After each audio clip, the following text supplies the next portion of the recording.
What's going on, everybody? Back with another episode of Live RC Talk, where we talk RCs to the wee hours of the morning, baby. Tonight we have no specific topics. We just gonna freestyle and rock out and do what we do and have a good time. If there's anything you guys in the chat want to talk about, post it in the comments and we'll talk about it, man. We will talk about it. Please believe it. And y'all already know we got that glow. So for everybody coming in late, man, wipe your feet before you come into my house. Smash the thumbs up button. It is absolutely positively free. We are already at 16 people. We should have 16 thumbs up. So get the likes up, man. I'm gonna bring my brother Rattle from backstage, and we're gonna rock out. What it do, Rattle? What's going on, brother? What's good, man? You How's missed your another RC, day. how's your RC weekend, brother? Hey, it was cool, bro. It was cool. It was cool. It was cool. For those of for all the doubters, for people who always question it, I did send the truck this weekend, yesterday, so a few times. So it's all good. It's all good. It's Hey, gonna be some footage coming. you know what they say, Rattle. If it ain't on video, it ain't happening. If it ain't on video, it ain't happening, bro. Yeah, Come I got on, some footage coming. bro. Okay, that was up. That was up. Yeah. Who got it?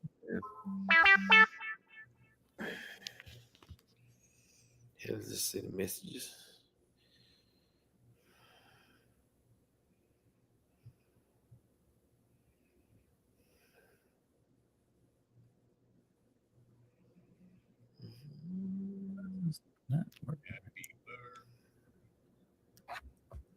Oh, you just not getting them? Nah, I said you just not getting them messages? nah, they was already through. I was just behind. We got who we got in the building, man. We got Marquise in the building, Dion Freeman in the building. What? Marquise, my bad. I meant to send you some the pictures of the setup of the RR5. I'll send them to you. Matter of fact, Gaps, you got your RR5 close to you. It's up there on the shelf, bro. I ain't even get it down. Yeah. If it was a small little car, I just grab it down. That big boy, man, I don't feel like it, bro. Who else we got in here? Damon, Roland, what's going on, brother? KDRC, what it do? What it do? We got Kyle's RC 123. What's up, Kyle? RC Daniel in the building. Brandon Singleton in the building. Original Man RC in the building. My brother Flyboys in the building. Psycho 73 in the building. Run 74 in the building. Marvin in the building. Marvin Davis in the building. Big Trev in the building. What's going on, man? What's going on, y'all out there in RC land? Hey, matter of fact, we got Psycho and Flying here. They was there. They saw me sending it. That's my proof right there. But nah, he gonna send me the footage later on, and I'll post some stuff. Fly had the drone in there. So he started with the drone, and then the event manager came over. He was like, "Hey, I really like drones too." However, Georgia law says basically you can't fly it in there because it's got a cover to it. Okay. He's like, all right, say less. Put that bad boy back in the case. UDRC, what it do, bro? Timbo, what it do? What it do? Guru, what's going on, brother? K Brown in the building. What's up, y'all? What's going on? What's going on, man? Oh boy. Whew. Yeah, I ain't do nothing RC this weekend. Well, I did. Let me take that back. I ain't gonna lie. I did. I started three projects that I got going on. I started those. I didn't finish any of it, but I started them. Yeah, that was about it. So I did take her around. I ain't get to drive nothing though. Mm-hmm. I take her around for a little while, a couple hours yesterday. I take it around. Got some stuff accomplished. Got that W5 fixed. That arm that was broke on there. Yeah. Got that fixed. So what you gonna do? You gonna keep it or you gonna let it go? I don't know, man. Cause see, that's one of them cars that you put in the it's not that it was hard to get, but the likelihood of you being able to get another one in that condition in that same situation, it's slim to none. Yeah. You know, because you know the Red Cat's gonna be there forever. They ain't going nowhere. Speaking of Red Cat, they gonna have to come up with their own design on some stuff, man. Stop stealing other people's stuff, bro, and putting Red Cat name on it. They gonna have to get their shit together. Well, what happened? You ain't see that video of that green and black truck? That was the Valkyrie. That dude did a video on it. He said Red Cat had got their design, and then then after a while they figured out they were gonna start a company, and then they used the same design for the Valkyries and the what was the other one? The machete, the butter knife. Wow. Yeah, another company's design, bro. So it's like, man, y'all gonna have to get it together, man. Nobody want a whole bunch of copies. Yeah. Wild RC in the building, Hot Wheels in the building, Mattavelli in the building. What is it? Psycho say this was his first year where he ain't break anything. Oh, congratulations, Psycho. Yeah. He told me he even managed to win a Renegade race in the parking lot.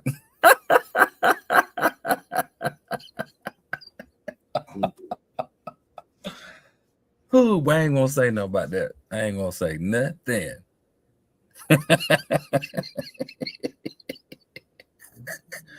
UDRC said he been enjoying the RC plane recently. That E-Flight Habu is fun. I recently got a few new mini Z's also. Oh, that's dope. Yeah, man. That E-Flight Habu, that's the best. That's the best EDF learning jet right there, bro. That shit is fun. It's an adrenaline rush like crazy, bro. Yeah. It's an adrenaline rush like never before. One thing about it, when you wreck. What is it made from? Huh? Is it styrofoam? Yeah, it's styrofoam. Oh, okay. So you could possibly glue it back together. Well, yeah, a hole ain't that expensive. It's only a few dollars, but okay, putting all the stuff back in there is it's not real easy because you don't have a lot of space like how you would with a car. You know what I'm saying? Chassis of the car. Yeah.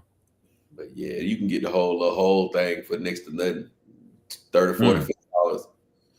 But yeah, the fuselage. Yeah. Yeah, but the goodies. Yeah, but if you learn it though. You know how to land them. It's definitely exciting. It's definitely exciting. Bucks RC Garage said he been enjoying his rally car. Yeah, man. Yeah, we got a rally race coming up soon. I still don't know where we're gonna throw it at, but we got one coming up soon, a couple of weeks. You know where? You know we can go to that park in Decatur with the thin grass. I can't think of that. Sir Thizzle. Yeah, Village Park. That's why I was trying. That's why I was thinking about throwing it at, but it just be. I really want to throw it somewhere where we can have grass and concrete or asphalt. We got it. You can transition, but see right there, they be having a lot going on, man. It'd be people walking, you know what I'm saying, cars parking. And it's like it's really is nowhere for you to stand where you can see the whole thing. So, all right, you know we got that side, right? If you turn your back 180, we can use that side and just come up into the parking lot for part of the race. Yeah, but you can't see good. That's what I'm saying. You're not gonna be. You gonna have to spin around. You have to spin in circles, like stand in the middle and spin in circles to keep seeing. You just got to turn this way. Just half a turn. Because if you make the track like a U, like half grass, half concrete, and you stand in the middle of the U, but at the top end of the U, might work. And might work, my brother. Yep, that's what I'm talking about, bro. That's what I'm talking about. Valkyrie is a cover. They just used the platform before that company actually used it, but it come from that company, PD Racing, whatever that is. Mm. That don't fly well with me. That don't fly well with me. Just how ZD Racing did Rolalo. You know, Rolalo had gave ZD Racing the buggy. ZD Racing was gonna kind of like help distribute the buggy and a couple of the other cars, and ZD Racing copied them and they used the same maker that they used and got the orange anodized pieces on theirs. So Rolalo was like, yeah, we ain't gonna deal with them no more. It's over with for them. Mm. But yeah, that's crazy, man. That's crazy. You know what I'm saying? Somebody got your same car, bro. That's one thing about Traxxas and Arrma. You might run into something similar, but it's not gonna be the same. All right, we got did you do Buck? Okay, yeah. Oh, Bucks where I say he got the Traxxas mini rally. That's what's up. Yeah, man. The mini rally dope. I got one too, man. I put my ESC out of mine. It's a beast. Ron McGrath in here. Mon in here.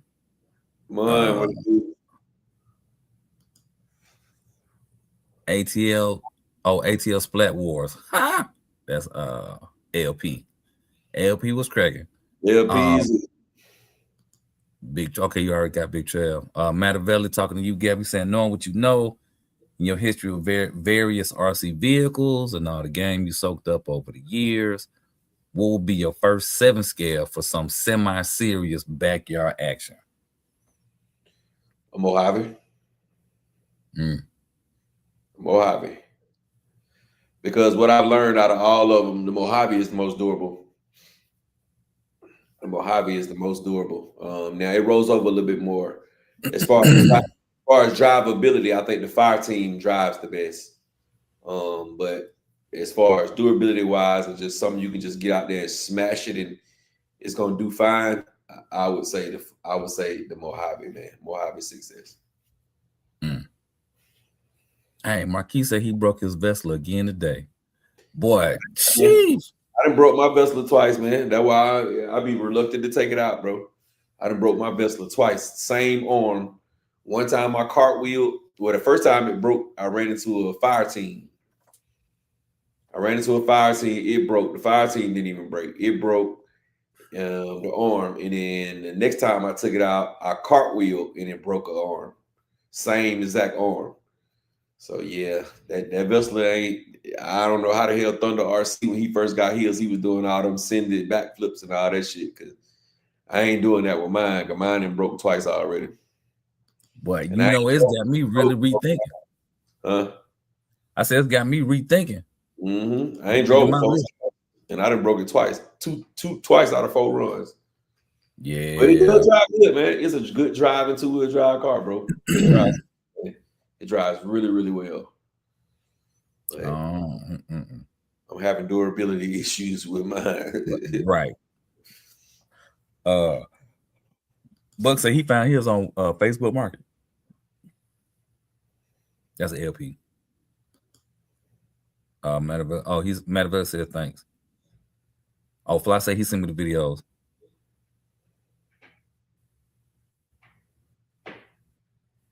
Psycho saying, what about this? Go ahead. But is the Asuga a 7 scale? Yeah, they say it's a 7 scale buggy. That's what they saying. It's a 7 scale buggy. You know, buggies are always smaller. So they're saying it's a 7 scale buggy. Asuga is good, but I still want to take a Mojave over Asuga all day. Yeah, that's better. You got better ground clearance. Ground clearance, part support, everything. Better tires, different tires. You know what I'm saying? New bodies. Yeah. Mojave for the win.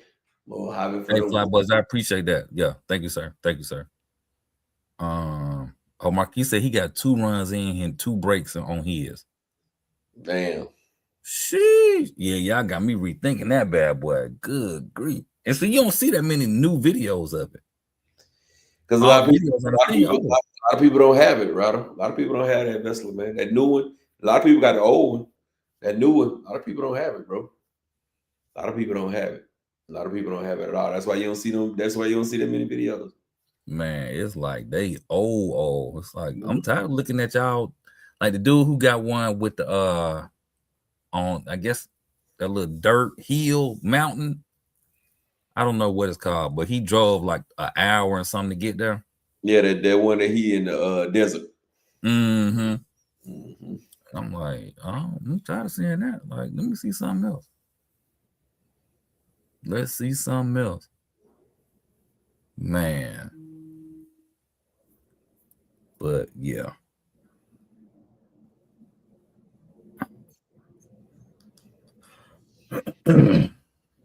Yes, sir. Now, Psycho, the Asuka is one of my top ones, but when you put the Asuka next to a Mojave, it's baby. You put it next to a Fire Team or a Big Rock, it's a baby. It's way too little. Now it looks about the same. You put it next to a 8th scale buggy or truck. I mean, 8th scale truggy. Now it looked pretty good, but you put it next to a Mojave or a Big Rock or a Fire Team, they dwarf it.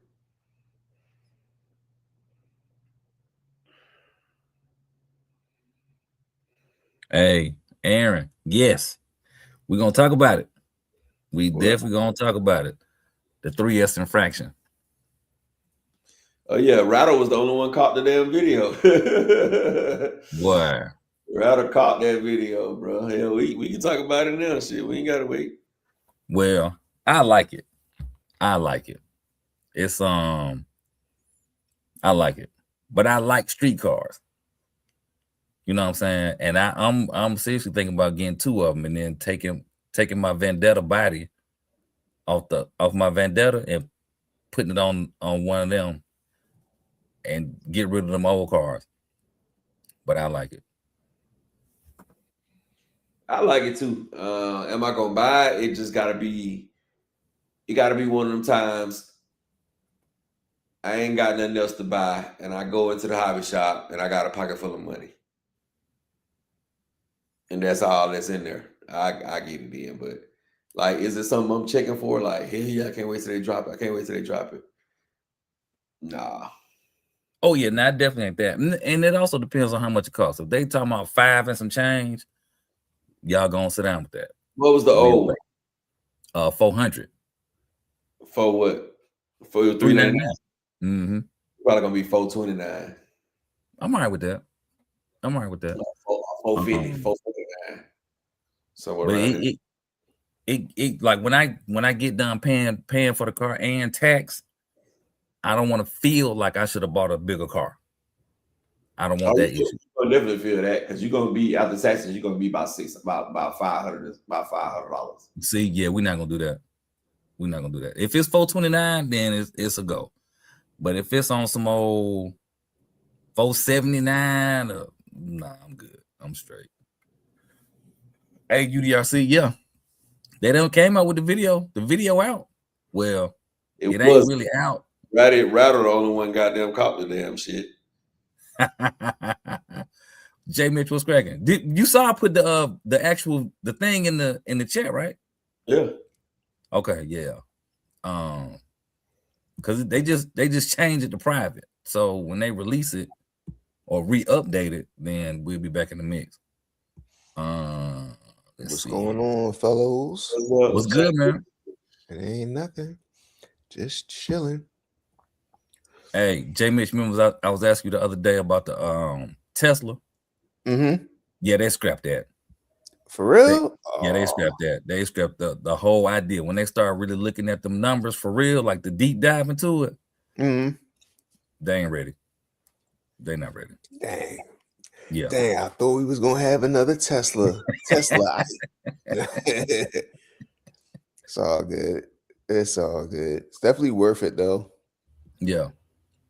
Hey, Mattavelli. I mean, you can do flat black or glossy black. Don't do white. If you want it to flip like what it's supposed to do, don't do white. Go with either black. You'll be fine.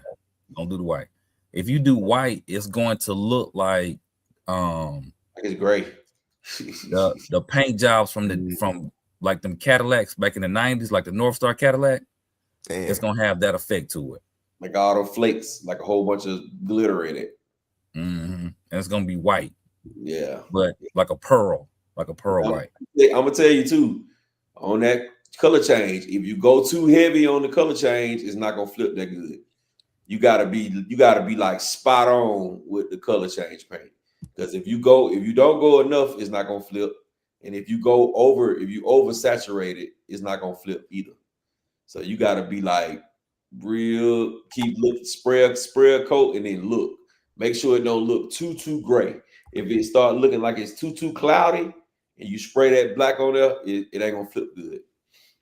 I figured that out the last 5 bodies I painted. Some of them real, some of them I went heavy on the coats, and some of them flip way better. Some of the ones that I didn't put as many coats on, the paint flips much better. Man, I saw this one video. This dude said he put 7 coats on there. I was like, sheesh. Now you be like, you don't have the patience. I'm not gonna do 7 coats. I'm not putting that much on there. Like 7. No. How much weight that's gonna add to a car? I'm gonna be heavy with paint. Weight, dude. You done started working out at that point. Yeah. Hey, Sima Dragon in here. What's cracking? What else, Sima? Hey, they both talking to you too. I mean, Dion and Sima both talking to you, J Mitch. Yo, what's going on, fellas? Appreciate y'all for joining us.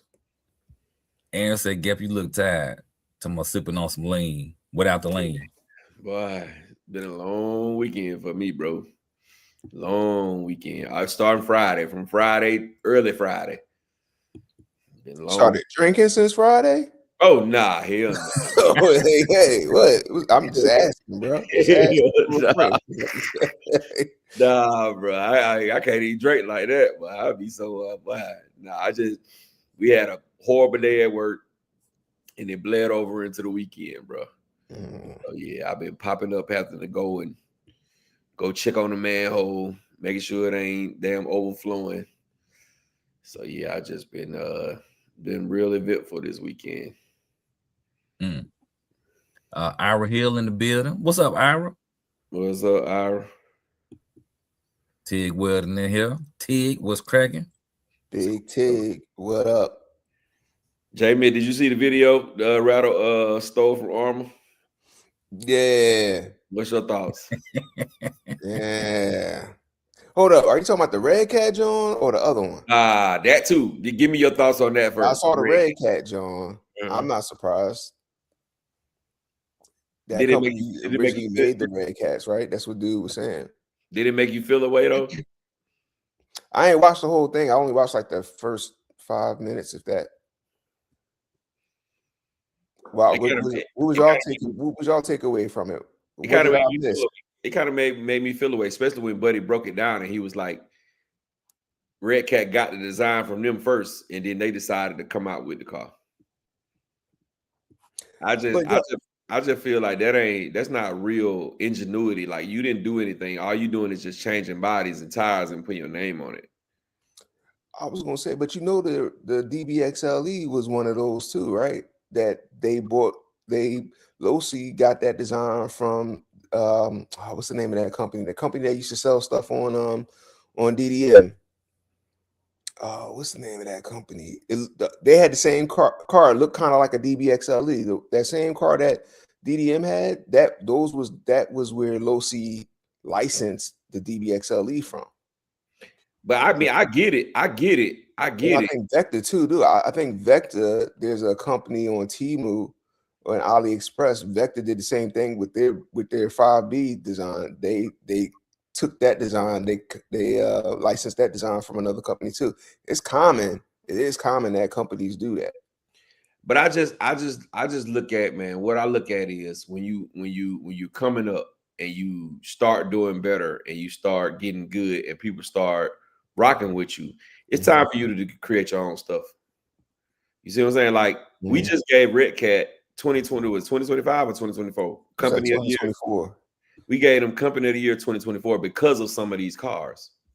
You know what I'm saying? And the fact that you didn't even make these cars, you just swapped out bodies and shit. To me, I don't. That's not a good look to me, bro. That's not a good look. When you got companies like you, because it can be done. You got companies like Armour.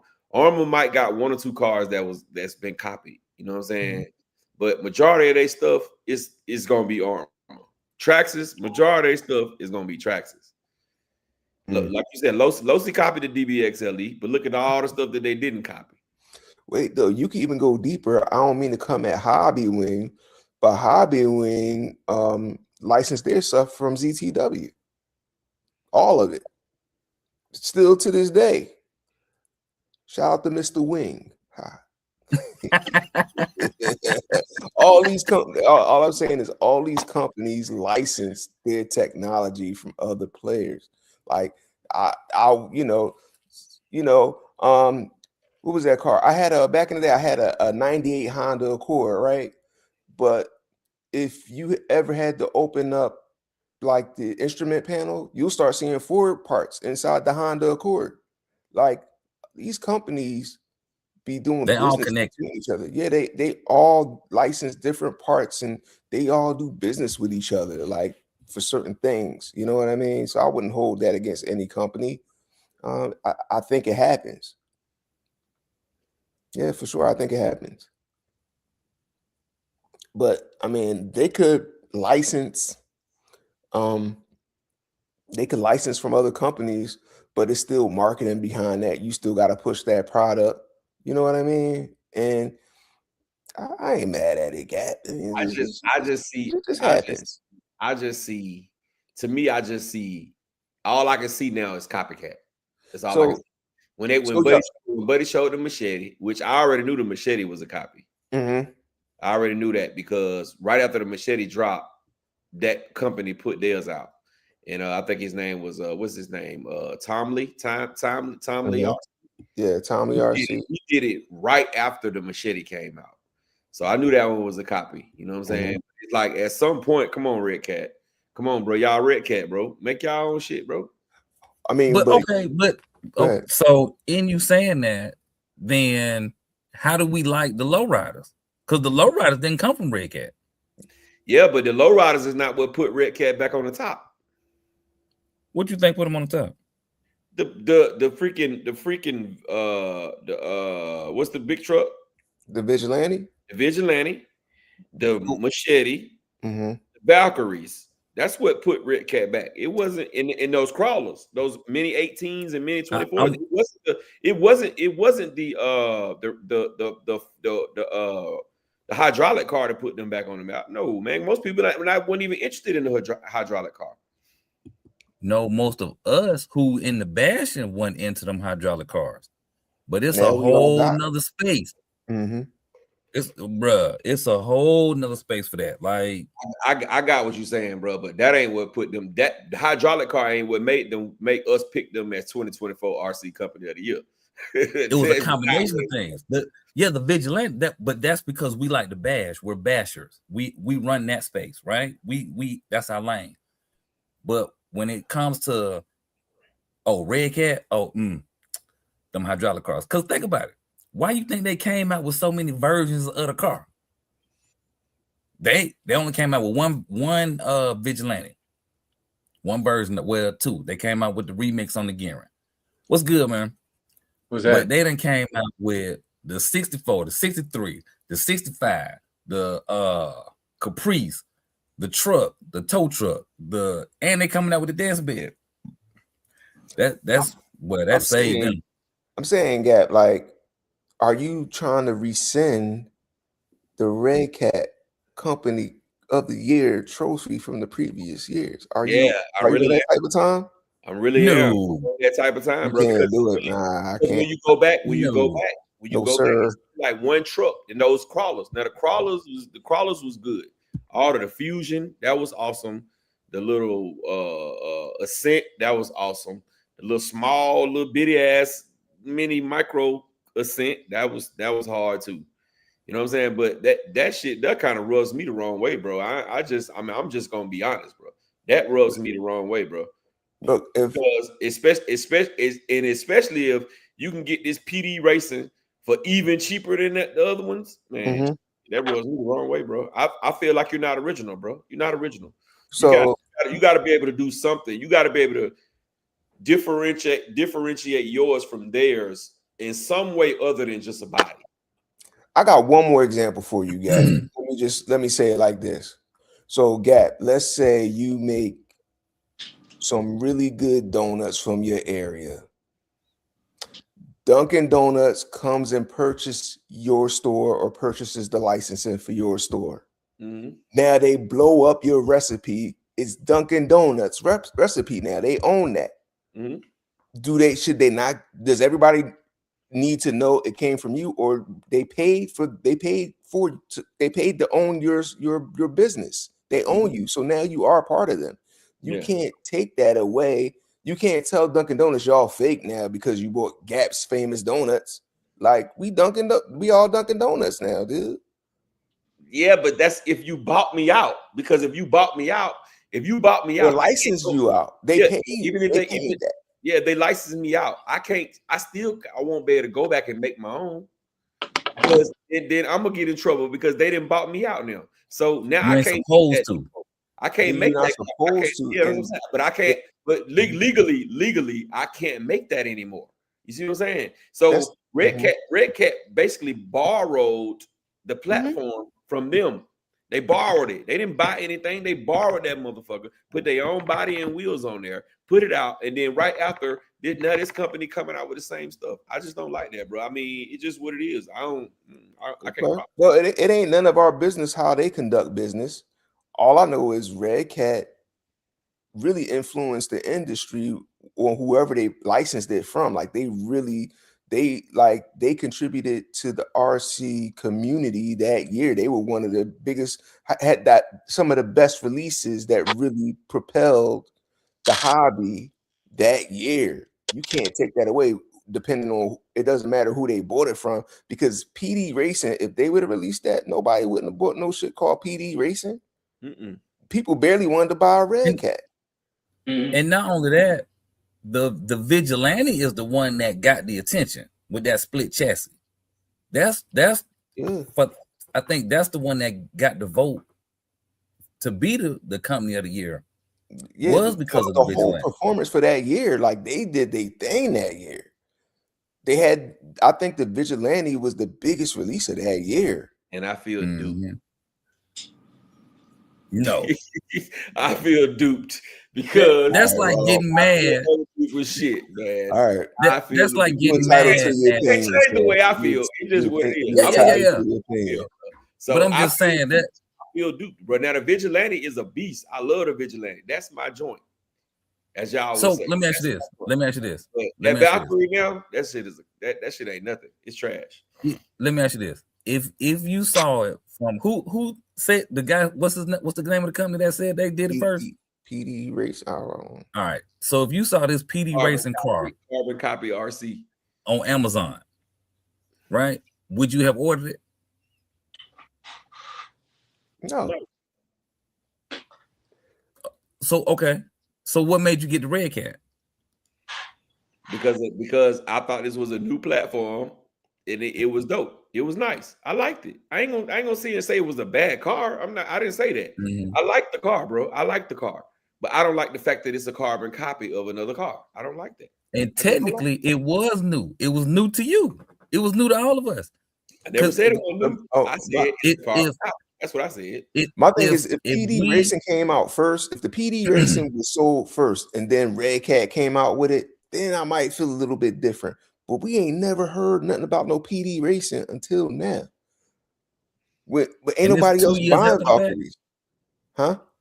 I said, and it's 2 years after the fact. Yeah, and who buying the Valkyrie now?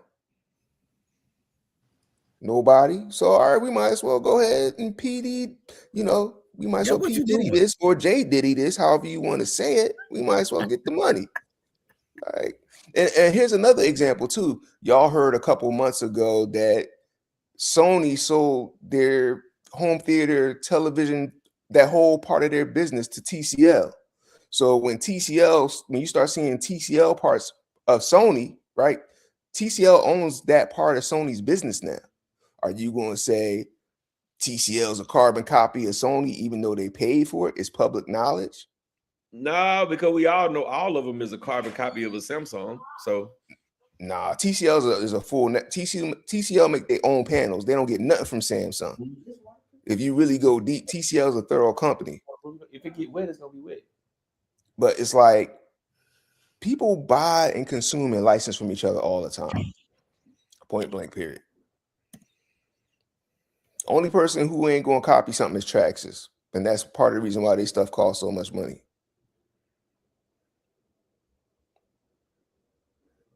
Oh, Doc saying that the other car is $500. Is that right? That's crazy. 500. I'm definitely gonna buy the Red Cat then. So it's $500. ACX saying it's $500 too. Yeah. IKB TV. They've been copying platforms since 1988.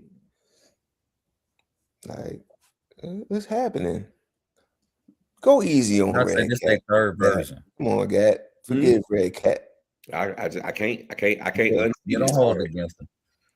I can't unsee it, bro. I mean, if they come out with something dope, I ain't saying I won't buy nothing else Red Cat. I'm just saying I can't unsee this, bro. I can't unsee this. Well, I just can't. It's just me. It's just my opinion, bro. That's all. You know okay. I can't unsee it. I don't think anybody trying to get you to change your mind, because we know you're gonna hunker down with it, but we just getting more information. Yeah, and I'm gonna need you to keep that same energy when you find out the X-Max is sold in Korea and it was originally made by a Korean person. I want you to shoot down Traxxas for having probably arguably one of the most famous RCs in RC history. When you find out it's fake, I want you to denounce Traxxas. And that's exactly what I'll do. That is I will be I want you to do that. I'm gonna keep the same energy. When when I see that it's a copy, I'm gonna keep the same energy, bro. It's just what it is. Okay. It's what it is, man. But let me ask you this. Let me ask you this though. Because I know you got more compassion for a lot of stuff, right? Is it that it's the copy of it, or it's the fact that this man came out with the video and now he's like, basically, they did me wrong? And I think that makes a difference. Because had he not said anything, I didn't look that far into it. I didn't look that far into it at all. I don't really, I don't know him. I don't, I don't wish nothing bad on nobody. You wouldn't care if this would not phase you one way or another if this video didn't come out. That's facts, I think. You say it will what? I don't think you would care one way or another if this dude video didn't come out and we didn't know about PD racing. I don't think you would care. Yeah, because I wouldn't know about it. If I don't know about it, I wouldn't care. Hold on, wait a minute. KDRC asking a good question. So why do we let 30 Degree North slide? We don't. We let 30 Degree North slide because they make a better product than Losi. That body is beating Losi body all day, and now the fact that Losi is discontinued. But yeah, that's a good question for you, Gat. Like they bootlegging Losi. Like, how crazy would it be if everybody found out that Losi licensed from 30 Degree North or Rovan? Like, what if it was the other way around? Would you feel different about the Losi 5T? We already know they cloned the 5B, but like, would you feel? For what I hear, MCD cloned the Rover too. No, Rovan cloned. That ain't what I heard. I heard it was vice versa. That's fact. But what if you found out the other way? You going to denounce Losi? I didn't look, bro. I never call Mr. Losi. I said I don't like that shit. I don't like it. I just don't like it. To me, that's freaking nonsense. Okay. It's freaking nonsense, bro. It's freaking nonsense. If you found out the Losi 5T was a Rovan, you gonna sell your 5Ts? No, not the 5T, the 5B. The 5B. That's the unicorn. 5B. But a 5T. No, I don't care who made it. It's the dope car. Look, no matter who made it, Willy Wonka's chocolate. It is what it is. So whatever company copied, I'm gonna say the same thing. That's bullshit that you copy it. In 2026, that you copy it is bullshit. I'm not saying that it sucks. I'm not saying that it's not good. I'm not saying that I would never buy one. I just said, to me, that's bullshit. That's it. They get the title strip. If you got any championships, if you got any RC top 10s of the year, you are top garbage now. And I you got to put an asterisk by their name. Like, you know how damn, back in baseball with McGuire and what was the other dude name from Cuba? Barry. Nah. They had like, they was battling back and forth for the home run king or whatever. That and was come to find out they was on steroids. Yeah, it was Barry, and it was no. It was McGuire and this other cat. Spanish. Yeah. I can't think of that name. But let me just say this. I see what Gap's saying, because it really does make you question their capabilities. Like, y'all not capable of coming up with something on your own. So boom, y'all looked over there, copied it, put it out real quick, and then now you getting all the recognition for it when all you did was beat somebody to the punch. So that makes me, in my mind, think, well, what are y'all really capable of?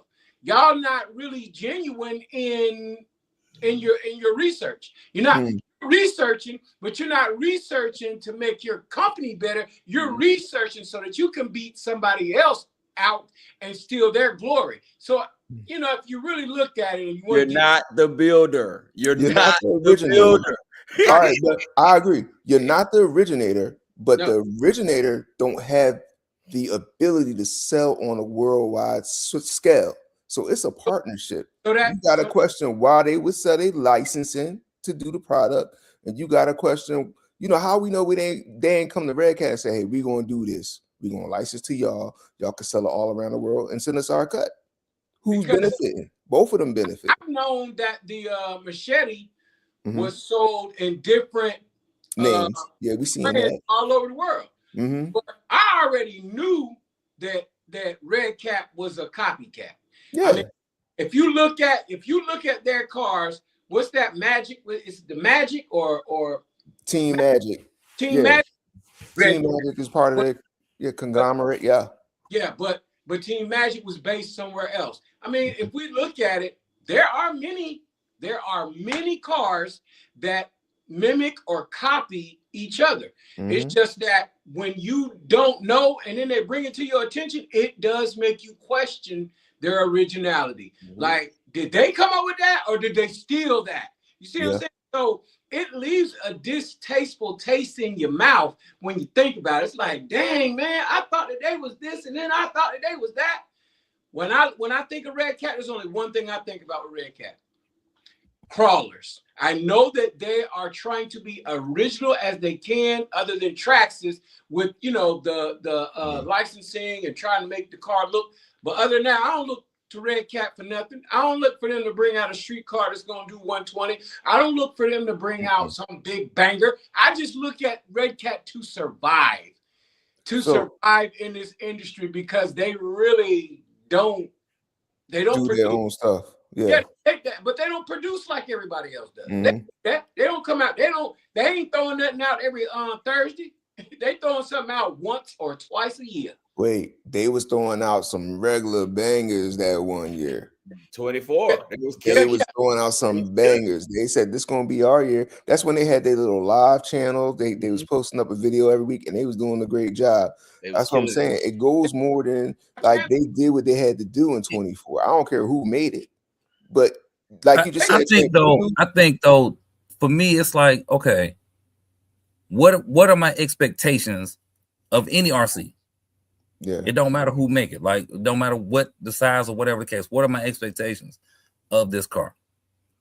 True. And Gap, real quick, did you get that announcement about get the likes up and all that? You do that yet? Because we having a heated conversation, brother. I said that at the beginning. We have a very interesting conversation. Oh, and matter of fact, let me also say this too. For anybody who's new, we gonna debate, we gonna go back and forth, but it ain't no issue. It ain't no issue, because tomorrow morning about 8:30, we're gonna be on another chat talking about good morning, y'all. What's cracking? So, yeah, there's no issue amongst us. We're not gonna be like that this morning as we keep on arguing about this Red Cat. No, ain't nobody arguing. Who arguing about it though? But I think, I know. And like I said, man, I apologize. I don't hate Red Cat, bro. I don't want nobody to think that it's just the end all be all. It was, to me, it was hard. It hurt my heart. It was hard. It was hurting to me to see that this is a carbon copy type car. When you got these developers, they tell you, Armor will sit there and tell you it takes them 2 years to even before they even start printing out the freaking body for a car. It takes them 2 whole years to start designing this car. And then you get a company that just come in and go say, okay, this is a small company. Let's just get their stuff. Let's sell it. And then to me, that's weak. That's like, I don't know, man. And to me, this is just like, that's not right, bro. That's not right, man. Something about that rubs me the wrong way, bro. And I'm just gonna be honest, man. It does. Mm-hmm. I'll tell you, I definitely can understand your disappointment. I ain't like I don't understand that, but I can understand it too. But I tell you this: if I'm out there in the industry and I need something to catch fire and I see potential, and I'm looking over and I got a couple of parts that might top that thing in my favor, tip that thing in my favor. Oh, I'm trying to be the first one to the punch. I mean, I tell y'all something. I look at RC just like I look at music. Oh Lord, it's really about who can make it more famous the fastest. Right, and that's what I'm saying. I agree. You could take a song that's a banger, like, oh my gosh, this song is great. You can play it today. It's super old. It give people memories. But then when you do your homework on the song, it's really somebody else's song. Yep. Well, somebody else wrote it. But look, somebody else wrote that song. When you find out your favorite rapper got a ghost rapper, you still fuck with whoever that rapper is, even though somebody else ghost wrote it for him. One of the most famous is Still Dre, written by Jay-Z. Everybody know that. Ain't nobody say fuck Dre. Oh, Dre broke my heart. But with Dre, we all know he been getting wrote. But we knew Dre, one of the most beloved people in the industry, he don't write his own raps, but we still fuck with him, right? No, we was rocking with Dre not for his words, but for his music. Exactly. So it was all good. We knew Cube was writing half of NWA shit. Exactly, but we still fuck with him. But we all knew Eazy-E wasn't writing nothing. If you came out with a brand, right, and we knew you was copying, okay, it's fine, bro. I'm all right with that. So if you knew they was copying, you would have been cool. Already had your own stuff going on, just like with Drake, with the Ghost Rider with Drake. Everybody thought Drake was writing all his own stuff. Drake? He lost so many fans when that Quentin dude came out and said he wrote this song and played the song and all that stuff before Drake got a hold to the song. A lot of people, my thought process, they didn't stop liking Drake. Like I don't stop liking Red Cat, but their thought process of him changed. Because you thought that this was a dude that was all original, making all original songs. But now when you got this dude, whether the dude was lying or not, the fact that the dude did the song and is a carbon copy of the Drake song, people start questioning Drake, bro. Like, damn, bro, you really got a ghostwriter, bro. And it wouldn't surprise me if he did, because he's super duper creative. Most people like that, they got secrets. If Red Cat, all right, and going back to what you were saying about Armor, how Jason was like, yeah, it take us a long time to get these cars. Okay, cool. If Red Cat came out on one of their videos at any point and been like, yeah, we didn't have these in development this amount of time, and we did this and we did this and we did this and we had to do this and it took all of this, then okay.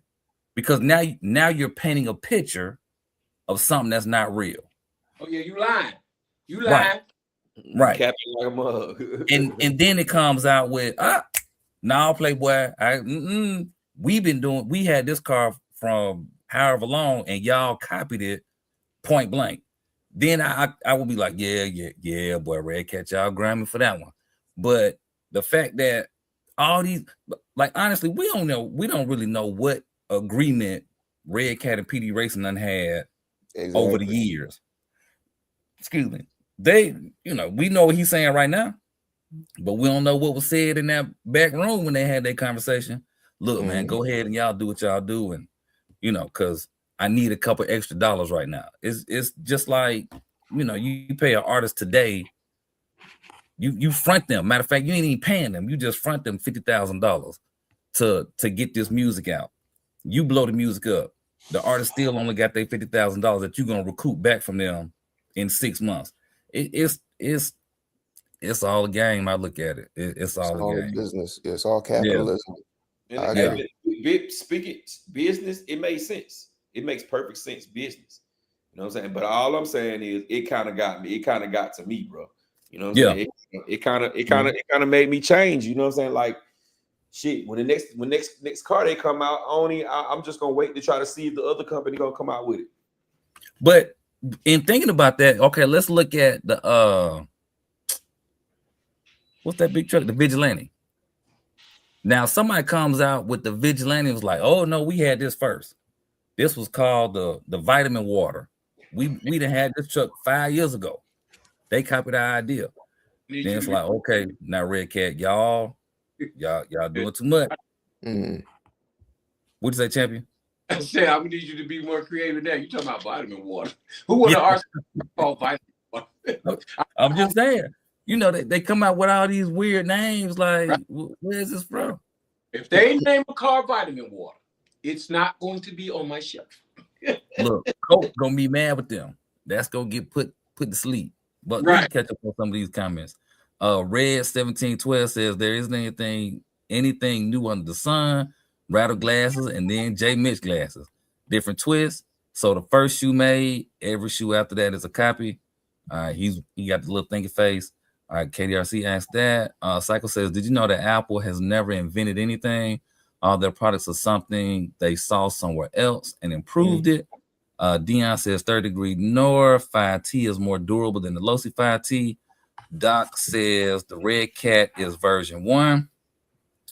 RC Car Fans official says, bro, the WOV Blitzkrieg was out before the Valkyrie, and it's the same truck. That's right. You know what? I remember that truck. I do remember that truck with the bright green. You know, we call it cousins. We call it cousins. Right. That's who it was. Sammy Sosa. It was Mark McGuire and Sammy Sosa. Them two. But you know, Bear was in there too, but he dropped out. He was in that same race. Oh, gotcha. Yeah.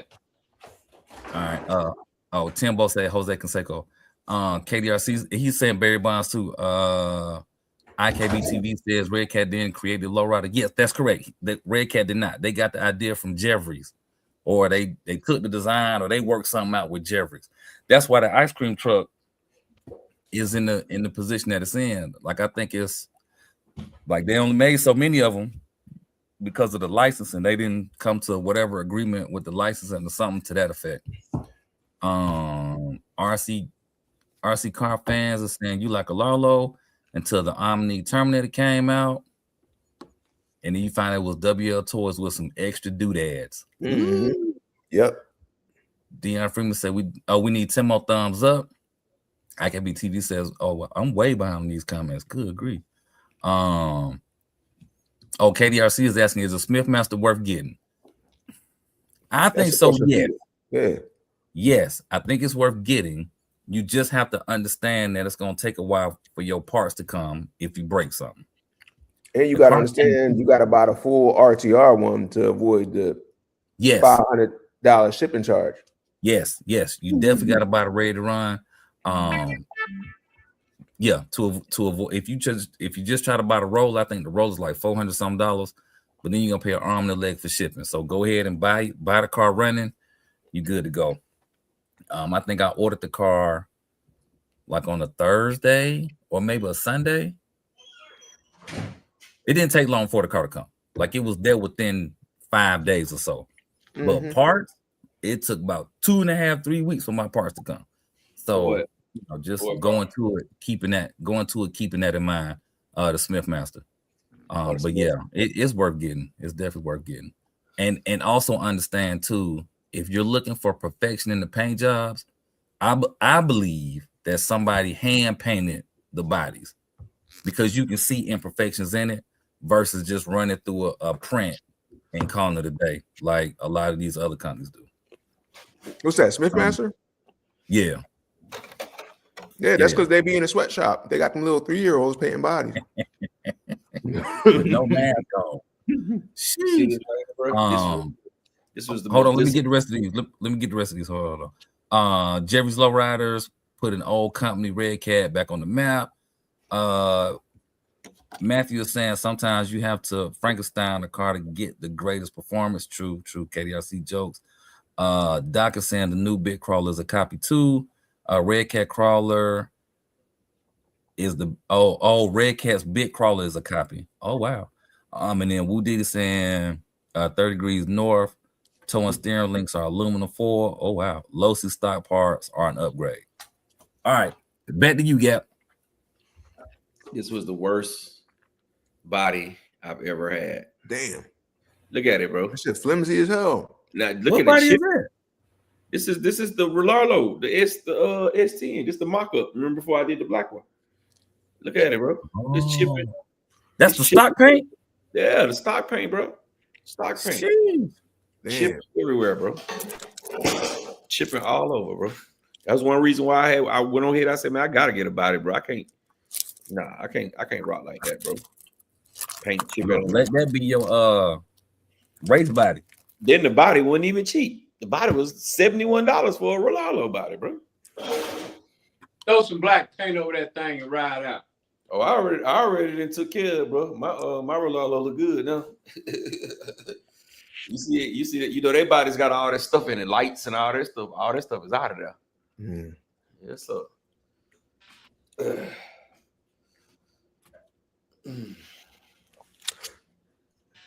You know what's funny to me though is like when a company like Red Cat is an example.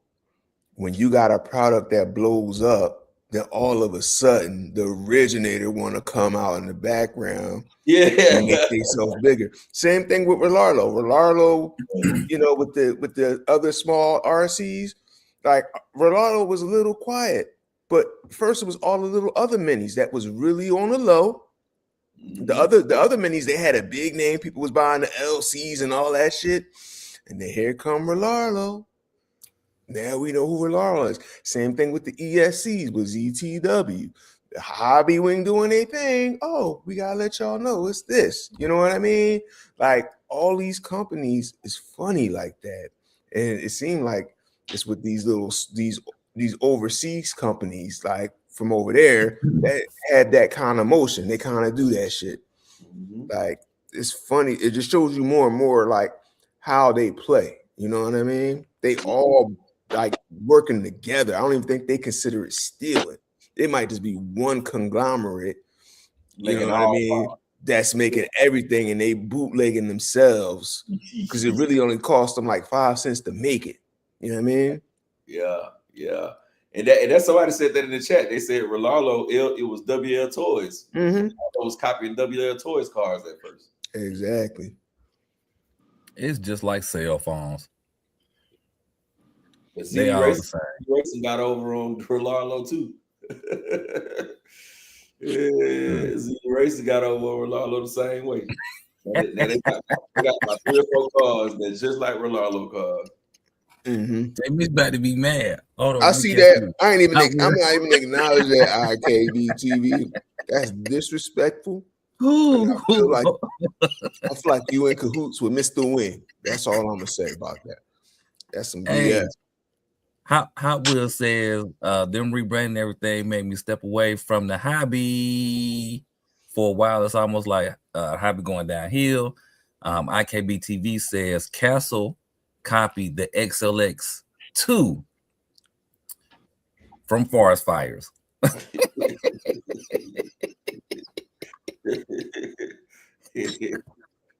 You know what? Hold on. Let me just say this. IKB TV, I have to say this. That's really not funny. That's not funny. That's actually hilarious. So thank you. Keep them coming.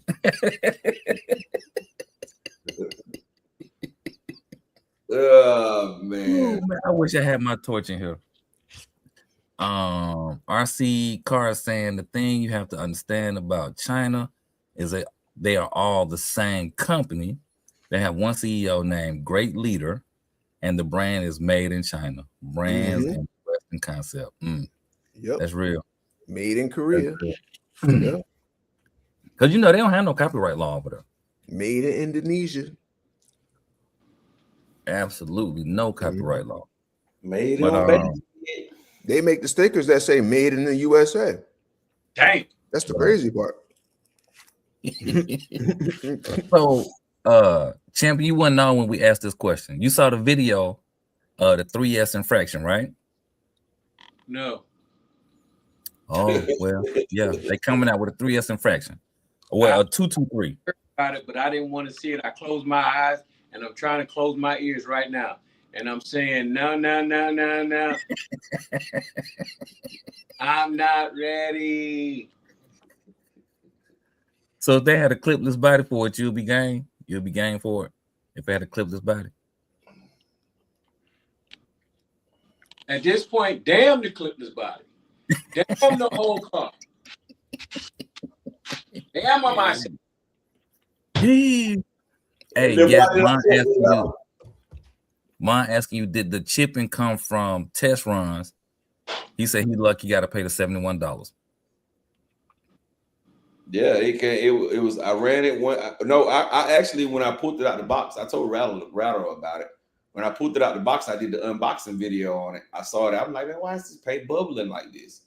And it just put me in the mind of, I knew what it was because I've sprayed a body with regular spray paint before, and it done that.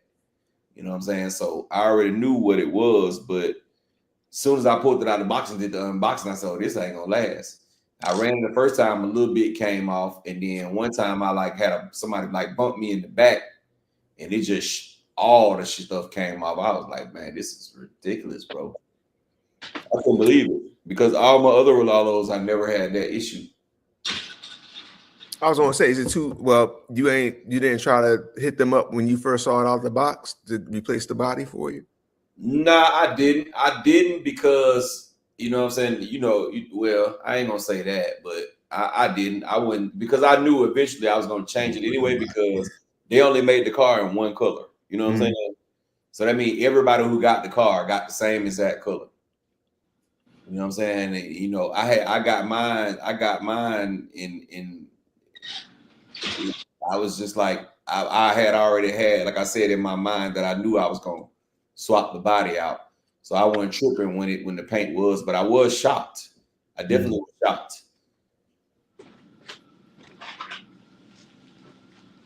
Yeah, I definitely was like, damn, bro. I couldn't really believe it because I've never received a body. I received some with the stickers not on there good, that kind of shit, but I've never received the car from the factory that had paint issues.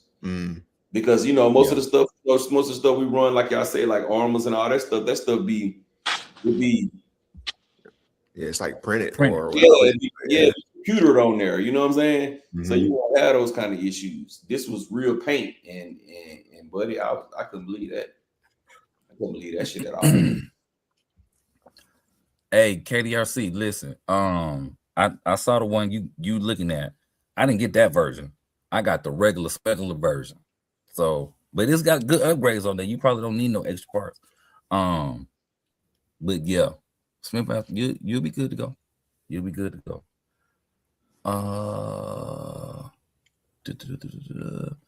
RC Cars asking, look, he's saying, look at every single brand of alloy, high RPM fan. It doesn't matter if it says Surpass Rocket on it or IB Liver, or whoever that is. Same factory, same fan, different logo, painted on it. Speaking of fans, Gap, have you talked to Game Changer lately? Nah, last time I talked to Game Changer probably was like towards the end of the summer, end of last summer. That's the last time I talked to him. I ain't talked to him in 2026. What's going on? What's going on with him? Oh no, I was just because I know you make fans.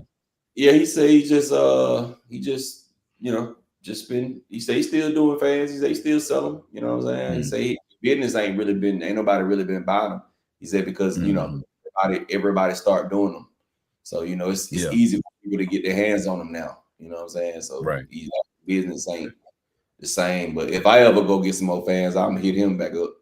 Yeah. But I ain't really, man, to be honest, man. I haven't even the fans that I got on some of the cars, I don't even cut them on because we don't run long enough. You know what I'm saying? We don't run long enough because we do it. We mostly just racing. So it's like 3 laps and then you chilling, and then 2 laps and then you chilling. You know what I'm saying? So I haven't even really been running fans lately, really. But I ain't got nothing that's way over geared either. So yeah. Mine say y'all gonna have close to $500 in them cars. What cars you talking about? Them rallies. Oh, I ain't got no 500 in mine. Well, I might got close to it though. I probably got I would say I probably got about 500 in it because mine was the RTR. It was $300 and something dollars. I put the motor ESC, receiver, servo, and a new body. So yeah, I'm 500 easy in that mug. You about right. Shit. RC Car says you really gonna be mad when you find out that Works wheels are actually reps of some China BS, not the other way around. Matter of fact, I saw this dude do a video. He said he ordered some wheels off of Temu. He sent him the specs that he wanted, the design, all the little info. He said his wheels came. He paid less than half of what he would have paid in the United States for them same wheels. And see, the thing that's crazy is when the bootleg ones or the cheap ones become big over here, they raise the prices up over there. Yeah. As soon as everybody buy the fake, carbon fiber kit for whatever car, and they pay like $150 for it. As soon as it pop off over here, the joint is going up. Quickly. But I was thinking about the fans because somebody asked me about fans, right? And there's a lot of different views on fans, right? Some people say use them. Some people say don't use them. Where do y'all stand with fans? Because generally, I tell people fans are optional. I really don't spend money on fans. I'm not losing sleep on if my motor has a fan on it or not. I don't really think it has any value. The motor's going to blow if the motor's going to blow. If you don't know how to drive your car, if you don't understand your car, you don't need you be obsessed with a fan. I'm just not obsessed with fans. I've never had an issue or noticed an improvement with a car if I use a fan or not. So I'm not a big proponent of fans. But where do you guys stand? Does every single one of your cars need to have fans? And how do you decide what car needs a fan and what car doesn't? Or even if you really don't give a fuck about a fan, you can go either way. I feel like if you overgeared and you know you overgeared, put a fan on there, but don't expect for you putting the fan on there and you just go crazy with it and the fan gonna keep it cool. No, the fan really does most of the work when you stop the car from running. Like, okay, you get out, you overgear, right? You finna go bash. You're gonna go you're gonna put your ramp out there in some thick ass grass. You know what I'm saying? I say run the car hard for 5 minutes and then let it chill with the fan on for about 2 minutes and it'll cool it off. But like, is it like super duper extreme to where the fan gonna keep your car running? I don't think so, bro. And I think it also has to do with where you are in the world. You know what I'm saying? You somewhere like where Mr. Mito's at, you probably gonna need a fan if you want to run the car for long periods of time. Like if you want to take a car and you got a 8,000 milliamp battery in there and you want to run it from start to finish, just running it. A place like where he is, you gonna need a fan. But if you in Philly up there where you at, J. Mitch, right now, this time of year, where it's not freezing cold, but it's not 100 degrees, you don't need no fucking fan. So fan as applicable, if applicable. Yes. Or as applicable. I'm like that too. It when I first got into the hobby, I thought everything needs a fan. Oh, let me go get this fan. And I didn't realize that these little fans I was getting, I think they Dynamites. Them fans were so cheap. And I don't mean cheap in price, cheap in quality. They was just trash. Like, I wouldn't recommend. Just don't put a fan on the car. If you're going to put them on there, don't put a fan on the car.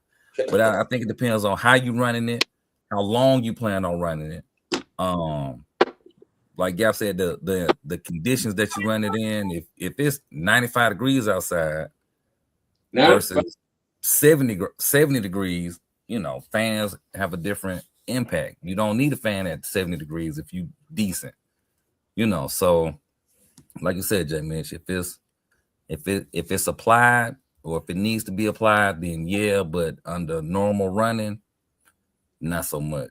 Like, I done broke fans on cars before, and I didn't even know they was broke. Just the motor still ain't hot. So you know, it just depends on the situation. You have to remember, the fan ain't gonna stop you from blowing that motor though.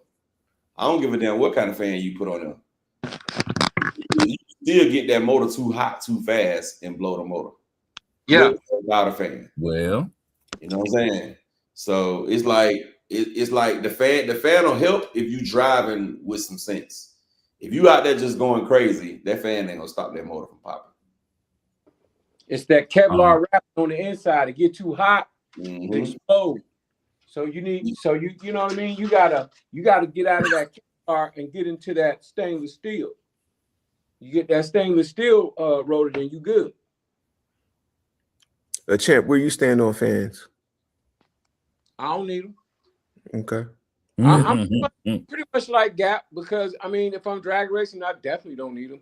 But if I want to, bash, you know what I mean? Then yeah, I'm not gonna throw no high expensive fans on there. No, I'm just gonna throw some real regular fans, and I'm gonna monitor my temps. That's the best way to do it, no matter what. What up, Reg? I see you joined us. Yo, what's good, fellas? How you doing, J Mitch? Champ, bro. What's cracking? Gap. You know what up, bro? You know Reg don't use no fans because he live in a place where he go outside in the summer and it feels like a fan already blowing on you. No, that's cap. Summertime, I definitely have fans. I told you I run 4S PC server fans. They're like $15 each. They're killing everything else on the market. But you do have to put it together yourself. So I respect everything else on the market. Like the wiring and all of that. You got to figure it out on yourself. Well, damn it, Reg, we telling you don't need one. It ain't hot enough. I have a question. For you, Reg. Yes, sir. During your summertime, first off, how you doing today?